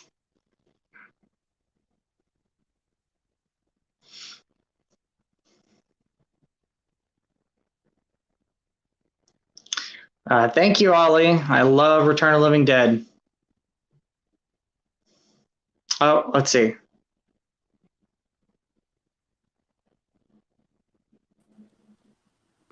Hey, can you hear me, bud? Yeah. Okay. What happened? All right. Oh, you're okay. Sorry about that. Yeah, let's see. Going through these real quick. Ollie says another cool memory was I went to rent Halloween 6 when I was 10 and alone using my dad's account. They were out, but it was in the Dropbox. Nice. Yeah. Great memory. That's awesome, buddy. Mm-hmm. Ricky, favorite Freddy Krueger one-liner. Mine is "Welcome to Primetime, bitch." Yeah, that's a good one. Part 2. I got the body, you got the brain. That's a good one. I gotta go with "Welcome to Primetime, bitch." Again, people that have listened to my podcast know that when I was younger, that was my go-to line when I would get play a video game and I'd get to the end boss. I'd be like, "Welcome to Primetime, bitch." Like, that was my shit, man. "Welcome to Primetime, bitch" is so iconic. Such a great line. It is an iconic line. That's probably my favorite line too. I love that. Let's see. All right. I think we've got all the questions. If you guys have any more questions, please ask away. Some other questions I have for you. You talk about blackberries being a favorite snack. Is there any other movie snacks that you love? Man, I don't like to eat a lot of candy. It's something that I'm just not a sweets guy. But if you get Lifesavers gummies around me, that's a wrap. Yeah, those are great. The peanut M&Ms too. I love those. Peanut M&Ms. But Lifesavers gummies, man. If I'm going with a candy that I want to eat, it's got to be Lifesaver gummies. Are you a popcorn fan? No, not a popcorn fan. No, I like popcorn, but I also like nachos, so I'm a big nacho fan too. So see, the problem is with popcorn, hurts my teeth, man. I get the kernels in my teeth, I get upset. And I'm lactose intolerant, so nachos is kind of out of the question for me.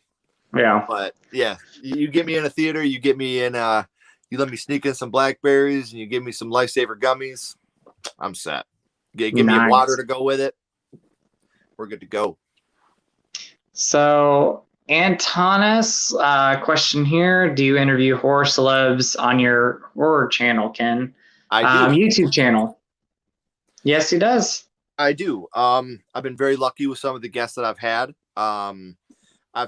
We were talking about The Exorcist, Eileen Dietz, who was the face of Pazuzu. Actually, next week on Wednesday, I will have Patricia Tallman, who played Barbara in the 1991 Night of the Living Dead remake. I've had Lar Park Lincoln from Friday the 13th, Tyler Main from Rob Zombie's Halloween. Also had musicians. I've had Josh from Coheed and Cambria, Chris from Saves the Day, Josh Burwanger from The Anniversary, who's now in the band Burwanger, one of my favorite bands. And then I do a lot with YouTubers. Anybody that's willing to come on and talk horror with me, man. I'm not exclusive to celebrities, even though I just had kind of a Instagram war with a celebrity. I won't get too much into that, but that was pretty crazy for me to say that. I think I know who it is. I think because I think you posted it, and I thought that was crazy. I was like, oh my gosh. Man. It was weak, but it is what it is, Like, I'm not going to say any names, guys, but I had a celebrity that you guys all probably know say that because I didn't have 5,000 followers, I was not a professional podcast. And I got super offended by that because I could go buy as many subscribers right now as I wanted, but all my stuff it's very organic. I'm very proud of every subscriber I have because I've worked for them and I've earned them. And for you to say I'm not a professional podcast when you've never watched 8 seconds of what I do really offended me. When it comes to my editing, Justin knows I don't just go and talk to you. When I do an interview, I write a script. I know everything about you. And then when I do my editing, I put clips of the movies over top of what we're talking about to give the viewer a little more excitement while they're watching, to give them something to look for. And then the people that are listening can still listen to the conversation that I'm having with my guests. So to answer your question in short, yes. And I'm so appreciative for every guest I've ever had. I'm almost to episode 200.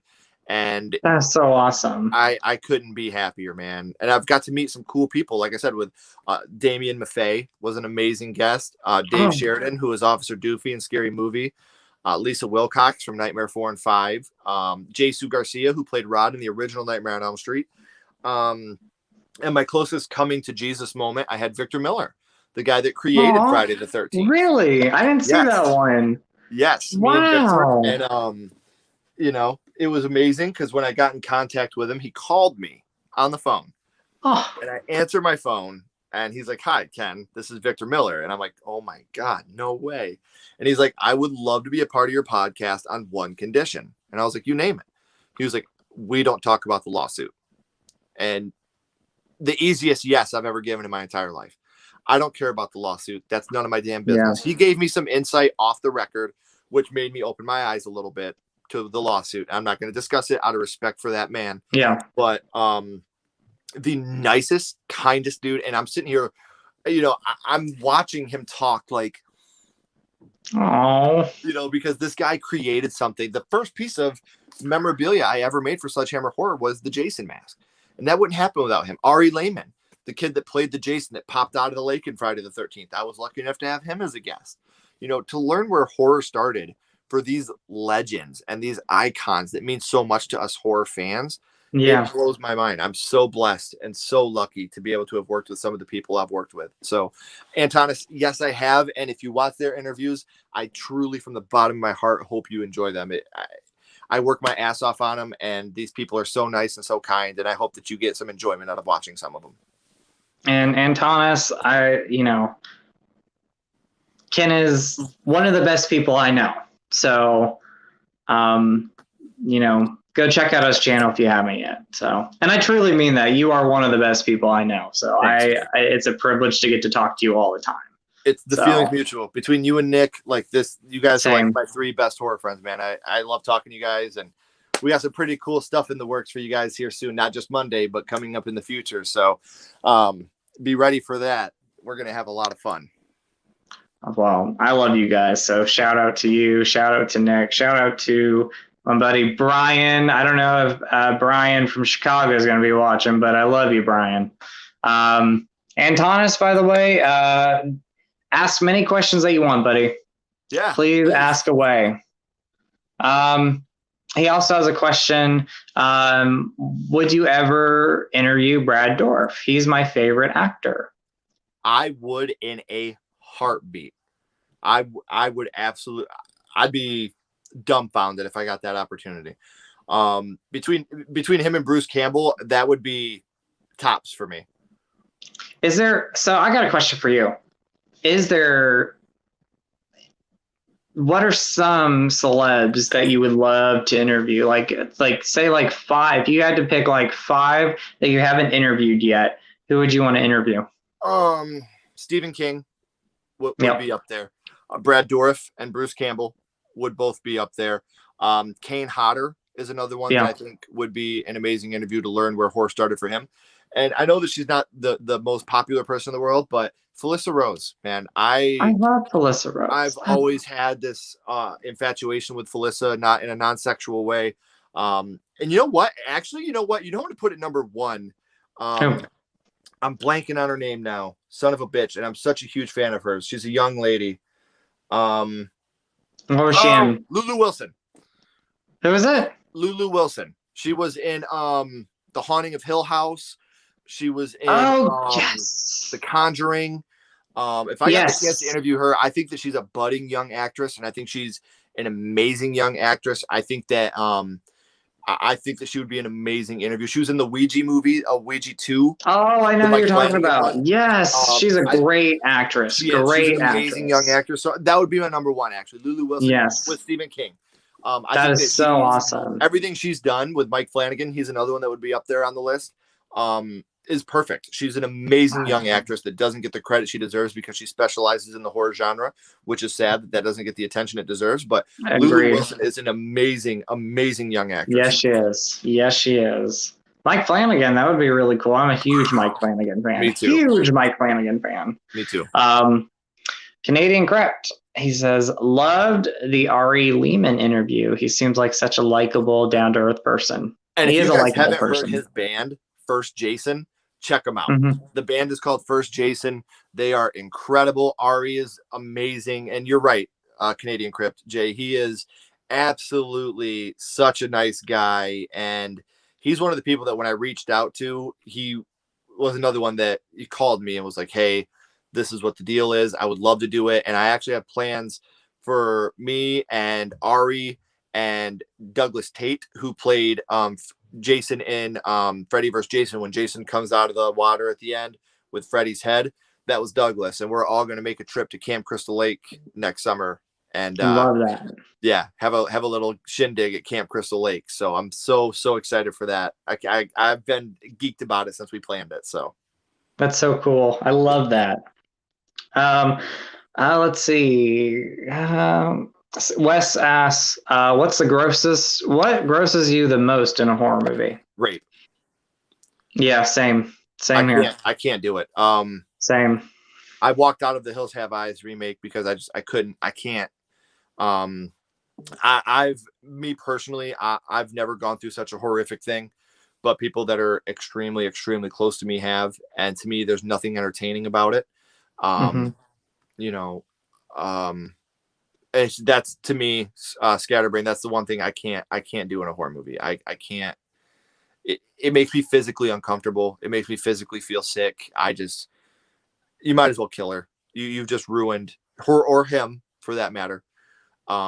You've ruined that person for the rest of their life. And that's something to me that's unforgivable. If you kill somebody, you could have had a reason. You may have had a reason to take that person's life for protecting yourself or protecting your family. You will never have a reason to do that. There is never, ever a reason to do that. So pedophilia or rape are the two things that I can't do it. Yeah. Yeah. Well, I was also going to say anything dealing with eyes and like eyeball stuff. I can't do that either. So I'm sorry to for me, it's the eyes. I can't do it. Like I still get really, really, when it comes to zombie and the eye thing, that's one of them, but I agree with both you said too, but I was going to say eyes. Like I can't do anything with the eyes. Like, no way. I feel that too. Antonis asks, he has a question for you. Are you also in Kentucky, Ken? No, I'm in Michigan, but I was the first 7 years of my life I was in Frankfort, Kentucky. So I am familiar with Kentucky, yes, but no, I am in Michigan now. Yeah. And then my buddy CCG, for me, it's any kind of animal abuse. Yeah, not a fan. Not a fan of that either. Think about that, man. Like in the first Friday the 13th movie when they chop that snake, that's a real fucking snake. Yeah. They're cutting I know. Half, man. I know. So sad. Antonis, he says, so I assume you've never seen The Last House on the Left or I Spit on Your Grave. No. My wife I've watched seen them. Last House on the Left, and she told me not to, and I trust my wife's word. We've been together 16 years. She said we bought it, and she watched it while I was at work, and we were gonna watch it together. And she was like, "Baby, don't do it. You're gonna be very upset if you watch this movie." So, I've read about it, and I Spit on Your Grave, I've heard is even worse. So It is. I've got no desire to watch. And again, good on the actors. They can do this. They can portray this. Good for you. I just can't. I can't do it. I can't. Part of that. Those are too hard movies for me to watch. I mean, I own them. I'm not gonna lie, but I don't watch them a lot because as I'm getting older, and I've always had a hard time watching them, but as I'm getting older, it's really hard for me to watch certain things, and those are two of them. Maniac, the original Maniac, I have a hard time watching that one, and it's just because for me, like the original Maniac, every time I watch it, I have to go take a shower afterwards. I always feel kind of I have two daughters, man, and my daughters are my life, and I have sisters, so it's like a nieces and it's like a nephews and that. Those for me. I'm getting older, and I realize there's just certain ones I cannot watch. Yep. Like it's hard for me to watch them. And then Wes says, he says, "Oh, I'm a Michigan boy too. I'm a Buckeye." I'm going to be honest with you, Wes. I live in Michigan, but I am a Buckeye. Let me see if I got my Aaron Kraft jersey in here. I told you I grew up with my grandparents. My grandparents lived in Toledo, Ohio. And while my parents were running the store on the weekends, I would spend the weekends in Toledo with my grandma, and became a big fan of the Ohio State University. So when it comes to college football, I am an Ohio State fan through and through. I got my Aaron Kraft basketball jersey here somewhere. I was going to find it and show it to you. But professional sports, I'm a Detroit's guy. College football, I am a Ohio State Buckeye all the way through and through. My grandma would kill me if I wasn't. So I'm with you on the Buckeye. And then Nathan says, yes, Ohio State Buckeyes, baby. Oh, wait. So my buddy CCG he says, great, going to bed, great show, guys. Just sub to Sledgehammer. Thank you, buddy. Have a good night. As always, bud, thank you so much for your support all these years. I mean, I've talked to him. I remember 08, 09, and awesome guy. So shout out to CCG. Yeah. Antonis, let's see. Last question. Do you like watching horror movie documentaries? Can that show behind the scenes how the deaths are pulled off? I love horror movie documentaries. Oh, so much. One of my favorites is Cursed Films. I haven't seen it yet. I need to watch that one. Dude, it's so good. And I'm a special features guy anyway. I love physical media for that reason. I love watching movies with commentary. I love watching behind the scenes stuff. Absolutely, Antonis. I'm a huge fan. Huge fan of that stuff. I love documentaries. They're amazing. They're amazing. Going Pieces, The Rise and Fall of a Slasher movie. I don't know if you ever saw that one, but that is a great documentary. I'm going to check it out. So, that is a great one.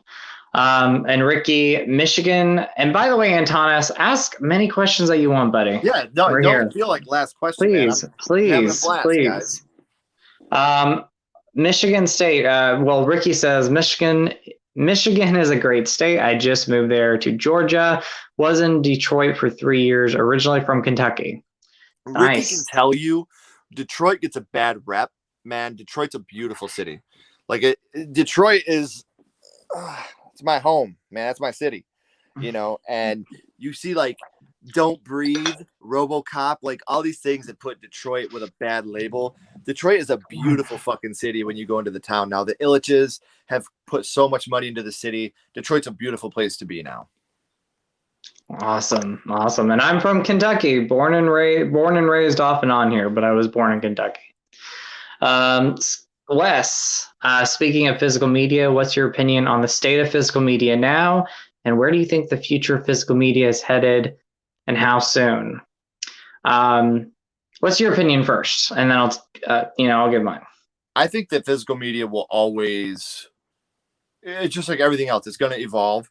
It's going to adapt. I never thought that, cassette tapes would go out, but they did. And we got new things. But, I still buy vinyl.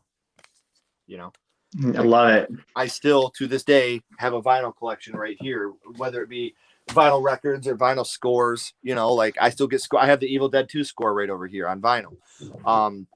So I think the people that have the demand for the physical media, there will always be physical media. Streaming is obviously the way of the future, but I think that physical media will always be there. Like I said, they still make vinyl records. You know, normal. I hate saying normal. Please don't put it that way. The regular person doesn't go out and buy vinyl records anymore. You know, but yeah. I love the sound of before my vinyl kicks on. You know, so I think the people that respect and want physical media will always be able to get their hands on it. I don't think that they'll ever stop making it. That's too much money and too many jobs that'll go away. So physical media, I think, will always be there. It may not be as readily available as it used to be, but you'll always have a way to get your hands on it, I believe.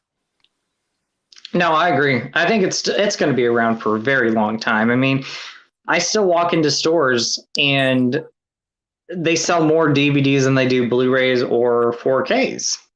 And I remember 10 years ago on the news, they said, oh, DVDs are going to go out within a year. And I'm like, DVDs have been around and are still going strong.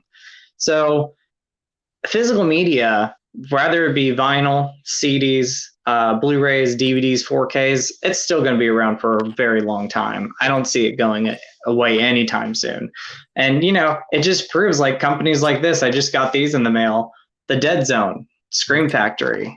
And I know it's so bad it's good. Well, it's kind of like cheesy, but Return to Salem's Lot, Scream Factory. It just stuff like this and what you showed with the vinyls, you know, it's still going to be around. Yeah, physical media, I think, is going to live on. Well, and if I still, like, I just recently purchased The Dark and the Wicked DVD. Oh, have you seen it yet? Oh my God, I watched it on Shudder. So and I terrifying. Bought it because that movie scared me, and I watched it during the day. You know, I watched it. Yeah, when the mother was floating outside. Oh fuck! Man. Oh my God! But I went and bought it after I watched it because I love physical media, and I feel like that's my way of saying I watched you on a streaming service, and I appreciate you so much. I'm going to pay you for how much I liked what I just watched. Exactly. So my appreciation for the industry. If I like something on a streaming service so much, I'll buy it. I have the Stranger Thing volumes. I have the Haunting of Hill House. You know, I'll buy these things if I enjoy them, and I because of special features and stuff. That's right. That's right. I love that. Go through some of these. Hey, Alan, how are you? Pentagram, Madonna City, Michigan. Very cool. Alan says, I still buy vinyls, CDs, DVDs, and Blu-rays. Yes. I'm a physical media person. I mean, your parents owned a video store.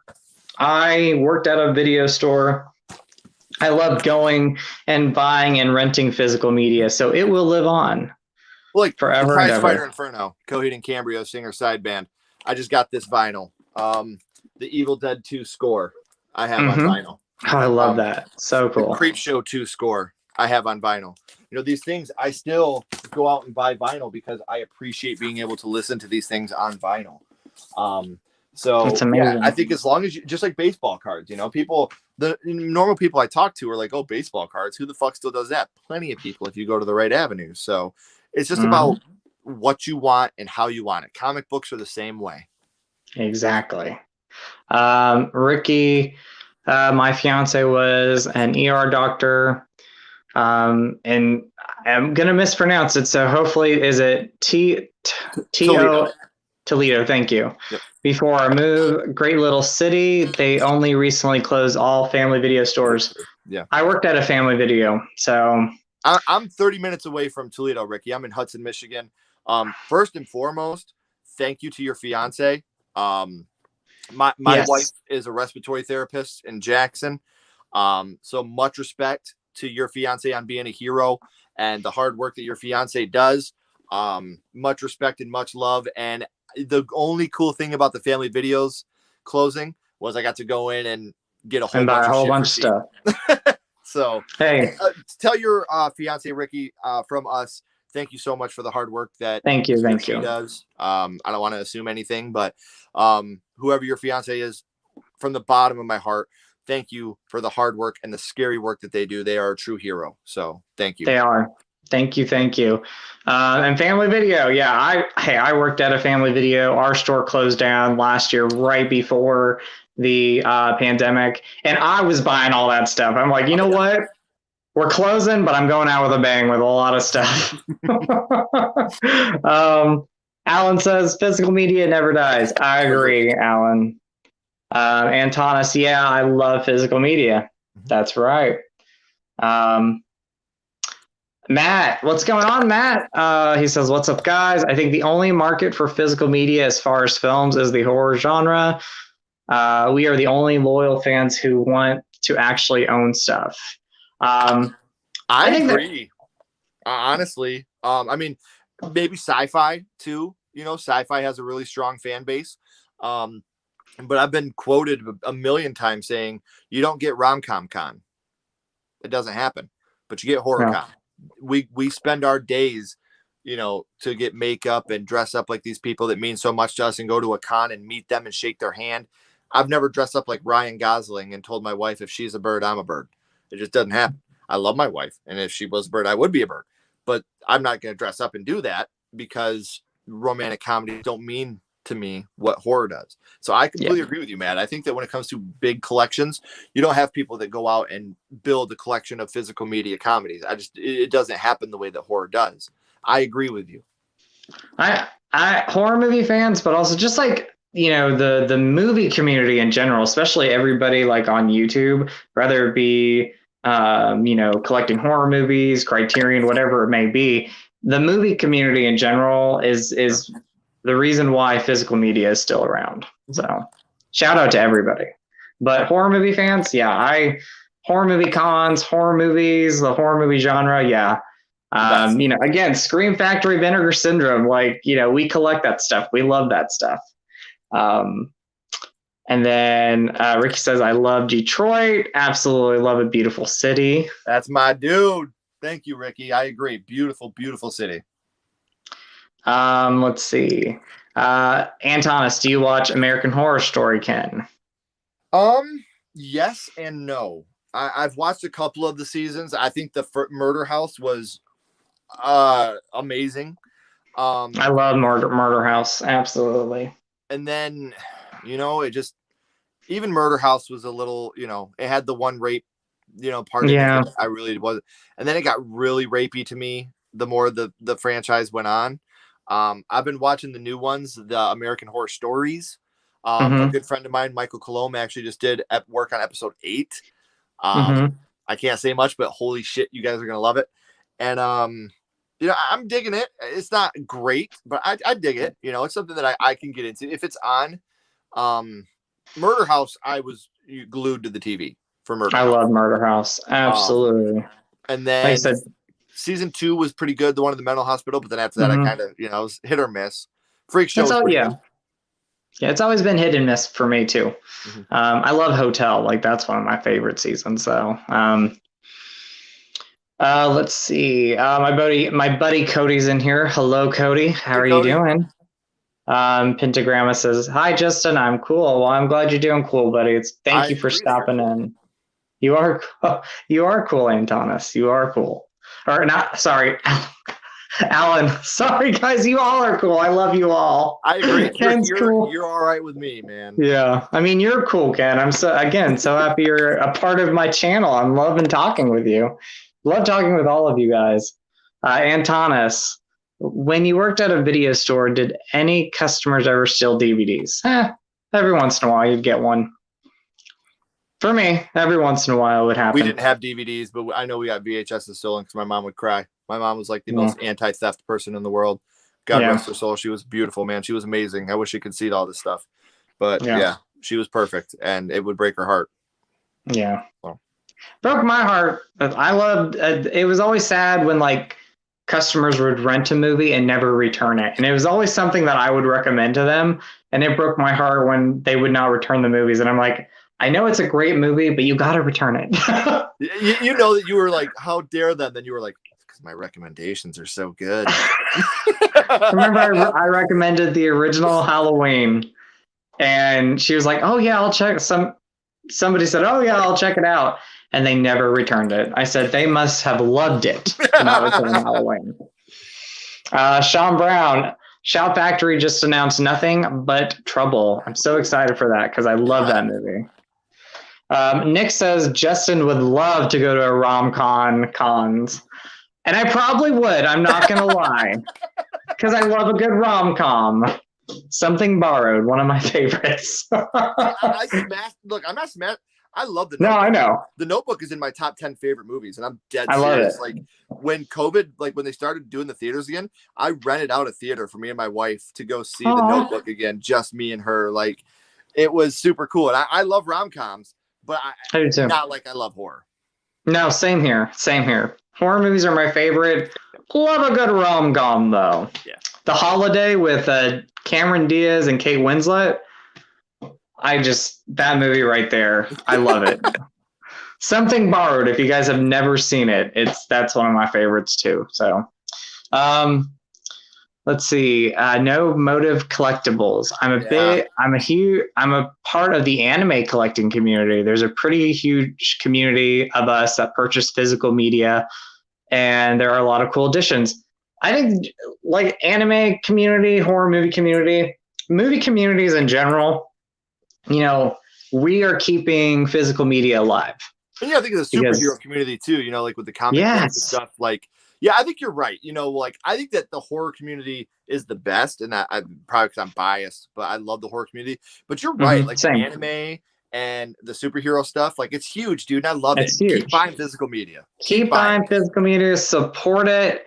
Yeah. You know, we got to keep it alive, and I don't think it's ever going to die. I mean, there are people that collect VHS tapes because they love it. So it's like, we're going to keep this stuff alive and going. Yep. Let's see. Pentagramma. Alan says American Horror Story is awesome. My favorite is Asylum. That was the second one, right? Yes. Okay. That was one of my least favorites when I first watched it. I need to go back and watch that one. Sean Brown, if it wasn't for the boutique physical media companies, I probably would have lost interest long ago. I could see that. These boutique companies are keeping it around, so I love it. And they give you a reason to buy it with the special editions and everything. Like I agree with you. Like that's what I love it. I love it. I do too. I love it. Of opening that Blu-ray or DVD for the first time and watching those special features and just learning shit that you never knew. I fucking love that feeling. Yes. And then real quick, Nick, to everyone in the chat, our horror franchise ranking discussion will be on my channel Monday at 5 p.m. Eastern time. Yes, it will. And I'm so excited to talk with you and Nick about it. So like very I said, exciting. I have a book here of all my script written. So excited. So excited. Let's see. Pentagramma says, "You are so cool, Brewster." Yes, Fright Night. Fright Night line right there. I love it. Love Fright Night. Dinner is in the oven. You know, Fright Night, that is a top 3 favorite movies of all time for me is Fright Night. I love the original Fright Night. Vampire movie. Hands down. My favorite, fist bump right there. My favorite vampire film. High five, fist bump. I love Fright Night. You know, let's see. Go through these. Matt, there was one tiny video store. There was one tiny video store here in West Virginia. They closed down the last year. They practically gave what's left away for $2. Nice. That's a cool. I mean, I always hate when video stores close down, but you can find good stuff. You can find good stuff. It doesn't always have to be horror. Like I got the Clerks cartoon DVDs when Family Video closed down. You know, like I love the Clerks cartoon, man. So that was dope being able to get all 6 episodes of that. I thought that was cool as hell. Oh yeah. Like I said, Something Borrowed, one of my favorite rom-coms. I'm a big horror movie fan, but if you put on a great non-horror movie, I will watch it. Mm-hmm. I will watch it. I'm going to go through some of these last questions, guys, but we're going to start wrapping up. We're going to start wrapping up soon. So if you have any last minute questions, please feel free to ask away. But Ricky, he says, what horror movie do you guys love that you wish got a sequel that never did? What's a horror movie? Man, that's hard. Yeah, I was going to say, that's a tough one for me too. You know what? Instead of a sequel, I would like to have seen The Cabin in the Woods get a prequel to learn more about that. I think that's something that's always interested me. But I'm more like movies that got sequels that shouldn't, like A Quiet Place, Jaws. I think those should have been standalone movies. But I guess for a sequel, a horror movie, all the ones I'm thinking of wrapped up pretty well. I mean, we're getting some love for Trick or Treat. Nick and Ricky both say Trick or Treat. Trick or Treat's a good one. Love Trick or Treat. Yeah, I agree with that. Robert Long says Madman. I agree with Madman. Trying to think, what are some ones that I've seen? That's a tough question because I agree with Trick or Treat. Thinking of would be like prequels, like Hereditary. I'd love to see a prequel to Hereditary. Cabin in the Woods prequel would be super cool. A Get Out prequel I think would be really cool to see like how a generation before did. I mean, I don't know if people would see this coming, but the original Fog, maybe a sequel there. And the reason why I say that is you can do anything with that. I mean, it's a small little island town, and you can do something with that. So, the Fog. Yeah. You know what? Yeah. Everything I'm coming up with in my mind is prequels. Like It. I think it'd be dope to see an that would be great. That would be great. That would be great. Somebody said, let's go. No, Freddy vs. Jason. I would love to see a Freddy vs. Jason 2. There you go. That would be cool. My Bloody Valentine. Hey. I love My Bloody Valentine. Either one, because I love the remake and the original. But somebody says, let's scare Jessica to death. Pretty cool. Madman Matt. The Burning. Nick says Jennifer's Body. And Wes says It Follows. Yes. It Follows. Another Detroit movie right there. It's funny because I got asked, if you could survive any horror movie, what would it be? My answer, I've been married 16 years. It Follows. Put me in that shit and I am safe as hell. There you go. And then Nick says Child's Play 2019. I agree with that. That's a good one. And Ricky says great choice with Freddy versus Jason. So, but yeah, there's some great ones out there that definitely deserve the sequel. Evil Dead remake. I would have loved to see a sequel. Yes, that would have been great. Have you seen the deleted ending of that? Yeah. It shows her brother inside the cabin, and he turns into a deadite. What? I didn't see that. No, I did not. A trucker picks Mia up on the road, and he puts her in the back of his truck, and she opens her eyes, and she's got the deadite eyes. Oh, I saw that. I didn't see the brother. That's wow. Wow. I'm a huge fan of Evil Dead 2019. I am too. I'm very excited for Evil Dead Rise, but I would have liked to have seen a direct continuation, maybe following Mia into the city and seeing it all unleashed in the city once she gets back there. Yes. That would have been really cool. Yeah. Love that movie. Let's see. Sean Brown, he said, now I haven't seen A Quiet Place Part 2, so no spoilers, but he said, this is a question to you. If you didn't like Quiet Place Part 2. It's okay. It's not that I didn't like A Quiet Place Part 2 because it's a fine enough movie. The movie's it's okay. It's a good movie. But I love the way the first one just wrapped itself up there. I didn't think there was any reason to continue it. And I really, again, no spoilers, I despise the ending of A Quiet Place 2. Despise it. I don't like setups. Yeah. I'm not a big fan of setups either. Yeah. Not a big fan. Just because you never know if they're going to do another one. It was a good story. And I like the direction they went with it. But I just feel like A Quiet Place was good enough to be its own standalone film. And you didn't have to continue that story. Yeah. Matt says a more serious Slumber Party Massacre sequel would be cool. Yeah. I would love to see that.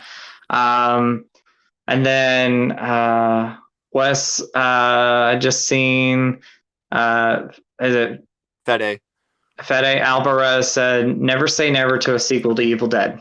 I think it'll happen. I think one day it's going to happen. I also just seen Fede Alvarez said that the new Texas Chainsaw Massacre, they were doing screenings of it, the new one that they're releasing. Yeah. It's getting really positive reviews. So I'm super excited about that. I'm excited to see that too. And then Alan says, they said that vinyl will die when CD came out, but wrong. That's right. Mm-hmm. That's right. And then American Gothic, N45 says American Gothic. I guess for a sequel, that'd be pretty cool. That would be pretty cool. But guys, I have one more question for you, buddy. Okay. I like to always end these live chats with positivity. And your channel, what I love about it, one of the things, I've said it and I'll always say it, I love your positivity on your channel. Mm-hmm. It always puts a smile on my face when I watch your videos. So just know that. You're welcome. But this question is, what's your positives or your happiness in your life? I always ask this with everybody. My wife, my kids. I love that. Look, I love Sledgehammer horror, guys. Don't get me wrong. And the fact that I get to do this every day is amazing. But I have a beautiful wife that I've been with since high school. We've been together 16 years. I have a 13-year-old son that I'm so proud of, the little man that he's become. I got 2 daughters that I would literally cut my left and right arm off for. And those are the things that keep me going every day, are my wife and my kids. They are so perfect. Like, I'm the luckiest person in the whole world when it comes to family. We talked earlier about Ohio State. My son's 13. He's 6 foot, works out every day. His only goal in his life is to play football at the Ohio State University. So I'm so proud of him. And I think that he can do it. I tell him that all the time. You know, you work hard and these things will happen for you. You know, when I was 13, I never would have guessed I got to kick it with Lar Park Lincoln or Lisa Wilcox, or make great friends like you guys on this weird thing we call the internet. So as long as you put your mind to it and you work your ass off, you can do it. And I have all the faith in the world that in at least 6 years from now, you guys will hear the name Ken Sledge being said on the sideline at the Ohio State University for one of the best defensive ends that school's ever produced. So Kenny Sledge, guys, remember that name because he is going to be an Ohio State University superstar. So that's where my positivity comes from, is those people, the kids I have and the wife that I have. That's where all my positivity comes from. I love that. I love that. I know that's kind of like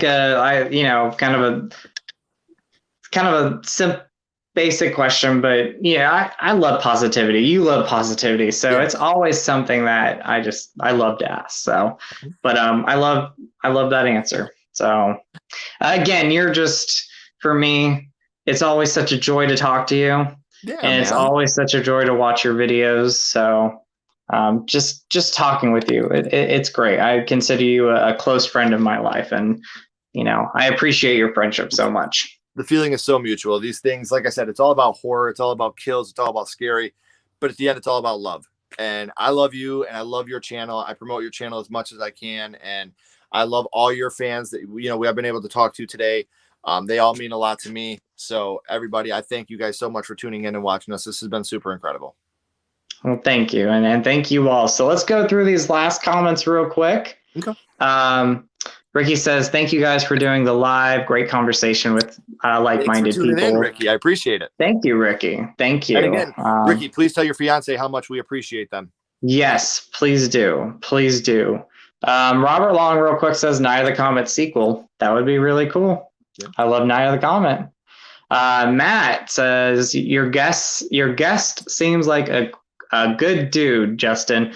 He's a fantastic person and a fantastic friend. So Matt, go subscribe to my buddy here. Scatterbrain, awesome stream. You guys made my Thursday. I love hearing that. So yes, love the horror community. Keep up the great work. Well, thank you, Wes. Thank you so much. And then a friend of mine that I went to school with, hey, Spooky Nerd, what's going on? Kayla, how are you? Hi, Kayla. Nice to meet you. We have YouTube videos way back when we were filming in a college, like some of my very first videos. So, love you, Kayla. Sledgehammer would make a great Buckeye nickname. Yeah, I'm telling you, man. My son, he's gonna play defensive end at the Ohio State University. Kenny Sledge. I'm telling you, it's gonna happen. That's all that boy wants to do with his life, and he's so talented and so smart and so powerful. If you've seen my kid, you'd never guess he was 13 because he puts his mind to it, and he's a strong Oh, like that gets me more excited than any horror movie possible, man. Just knowing that kid's going to succeed in life. He's amazing. Nick says, looking forward to Mondays, gentlemen. And Justin, don't forget about tomorrow's Friday 13th stream. I have not forgotten, so I cannot wait, Nick. I'll be there until Don't Breathe 2 starts. Bam, there we go. I can't wait to see Don't Breathe 2. It's going to be good. It's going to be great. I think it's going to be great. I think we're in for a real treat with that one. And then Ricky says, I've already subscribed. Look forward to watching more of his videos. Well, thank you for subscribing to him, Ricky. That puts a smile on my face, and it puts a smile on Ken's face here. So, and then Spooky Nerd Kayla says, great. She's doing great. Well, Kayla, I have to get back to you. I know you sent me a question, or you sent me a message. I'm going to get back to you, my friend. But anyway, guys, thank you all for joining this live stream. I had so much fun. Lots of love. And then my friend Kayla says she's following you now. So my friend Kayla. Thank you. Thank you, everybody, for this awesome chat. Ken, you are an amazing person. Keep up doing what you're doing, buddy. I love you, and I'm so blessed to have you in my life. I hope to see all of you on Monday to hear us talk about our top 10 favorite horror franchises. I'm so excited to be able to talk about this with you guys. Nick, Justin, two idols of mine that I get to hang out with every day. So I hope to see every single one of you guys there weighing in. What are your top 10 horror franchises? So get them ready. Come follow, please do. Follow Lost River Drive-Thru. You subscribe to him so that way you can come and join us on Monday, and you can let us know as we're going what your favorite of the horror franchises are. So I love this discussion. I love doing this, and I can't wait for Monday.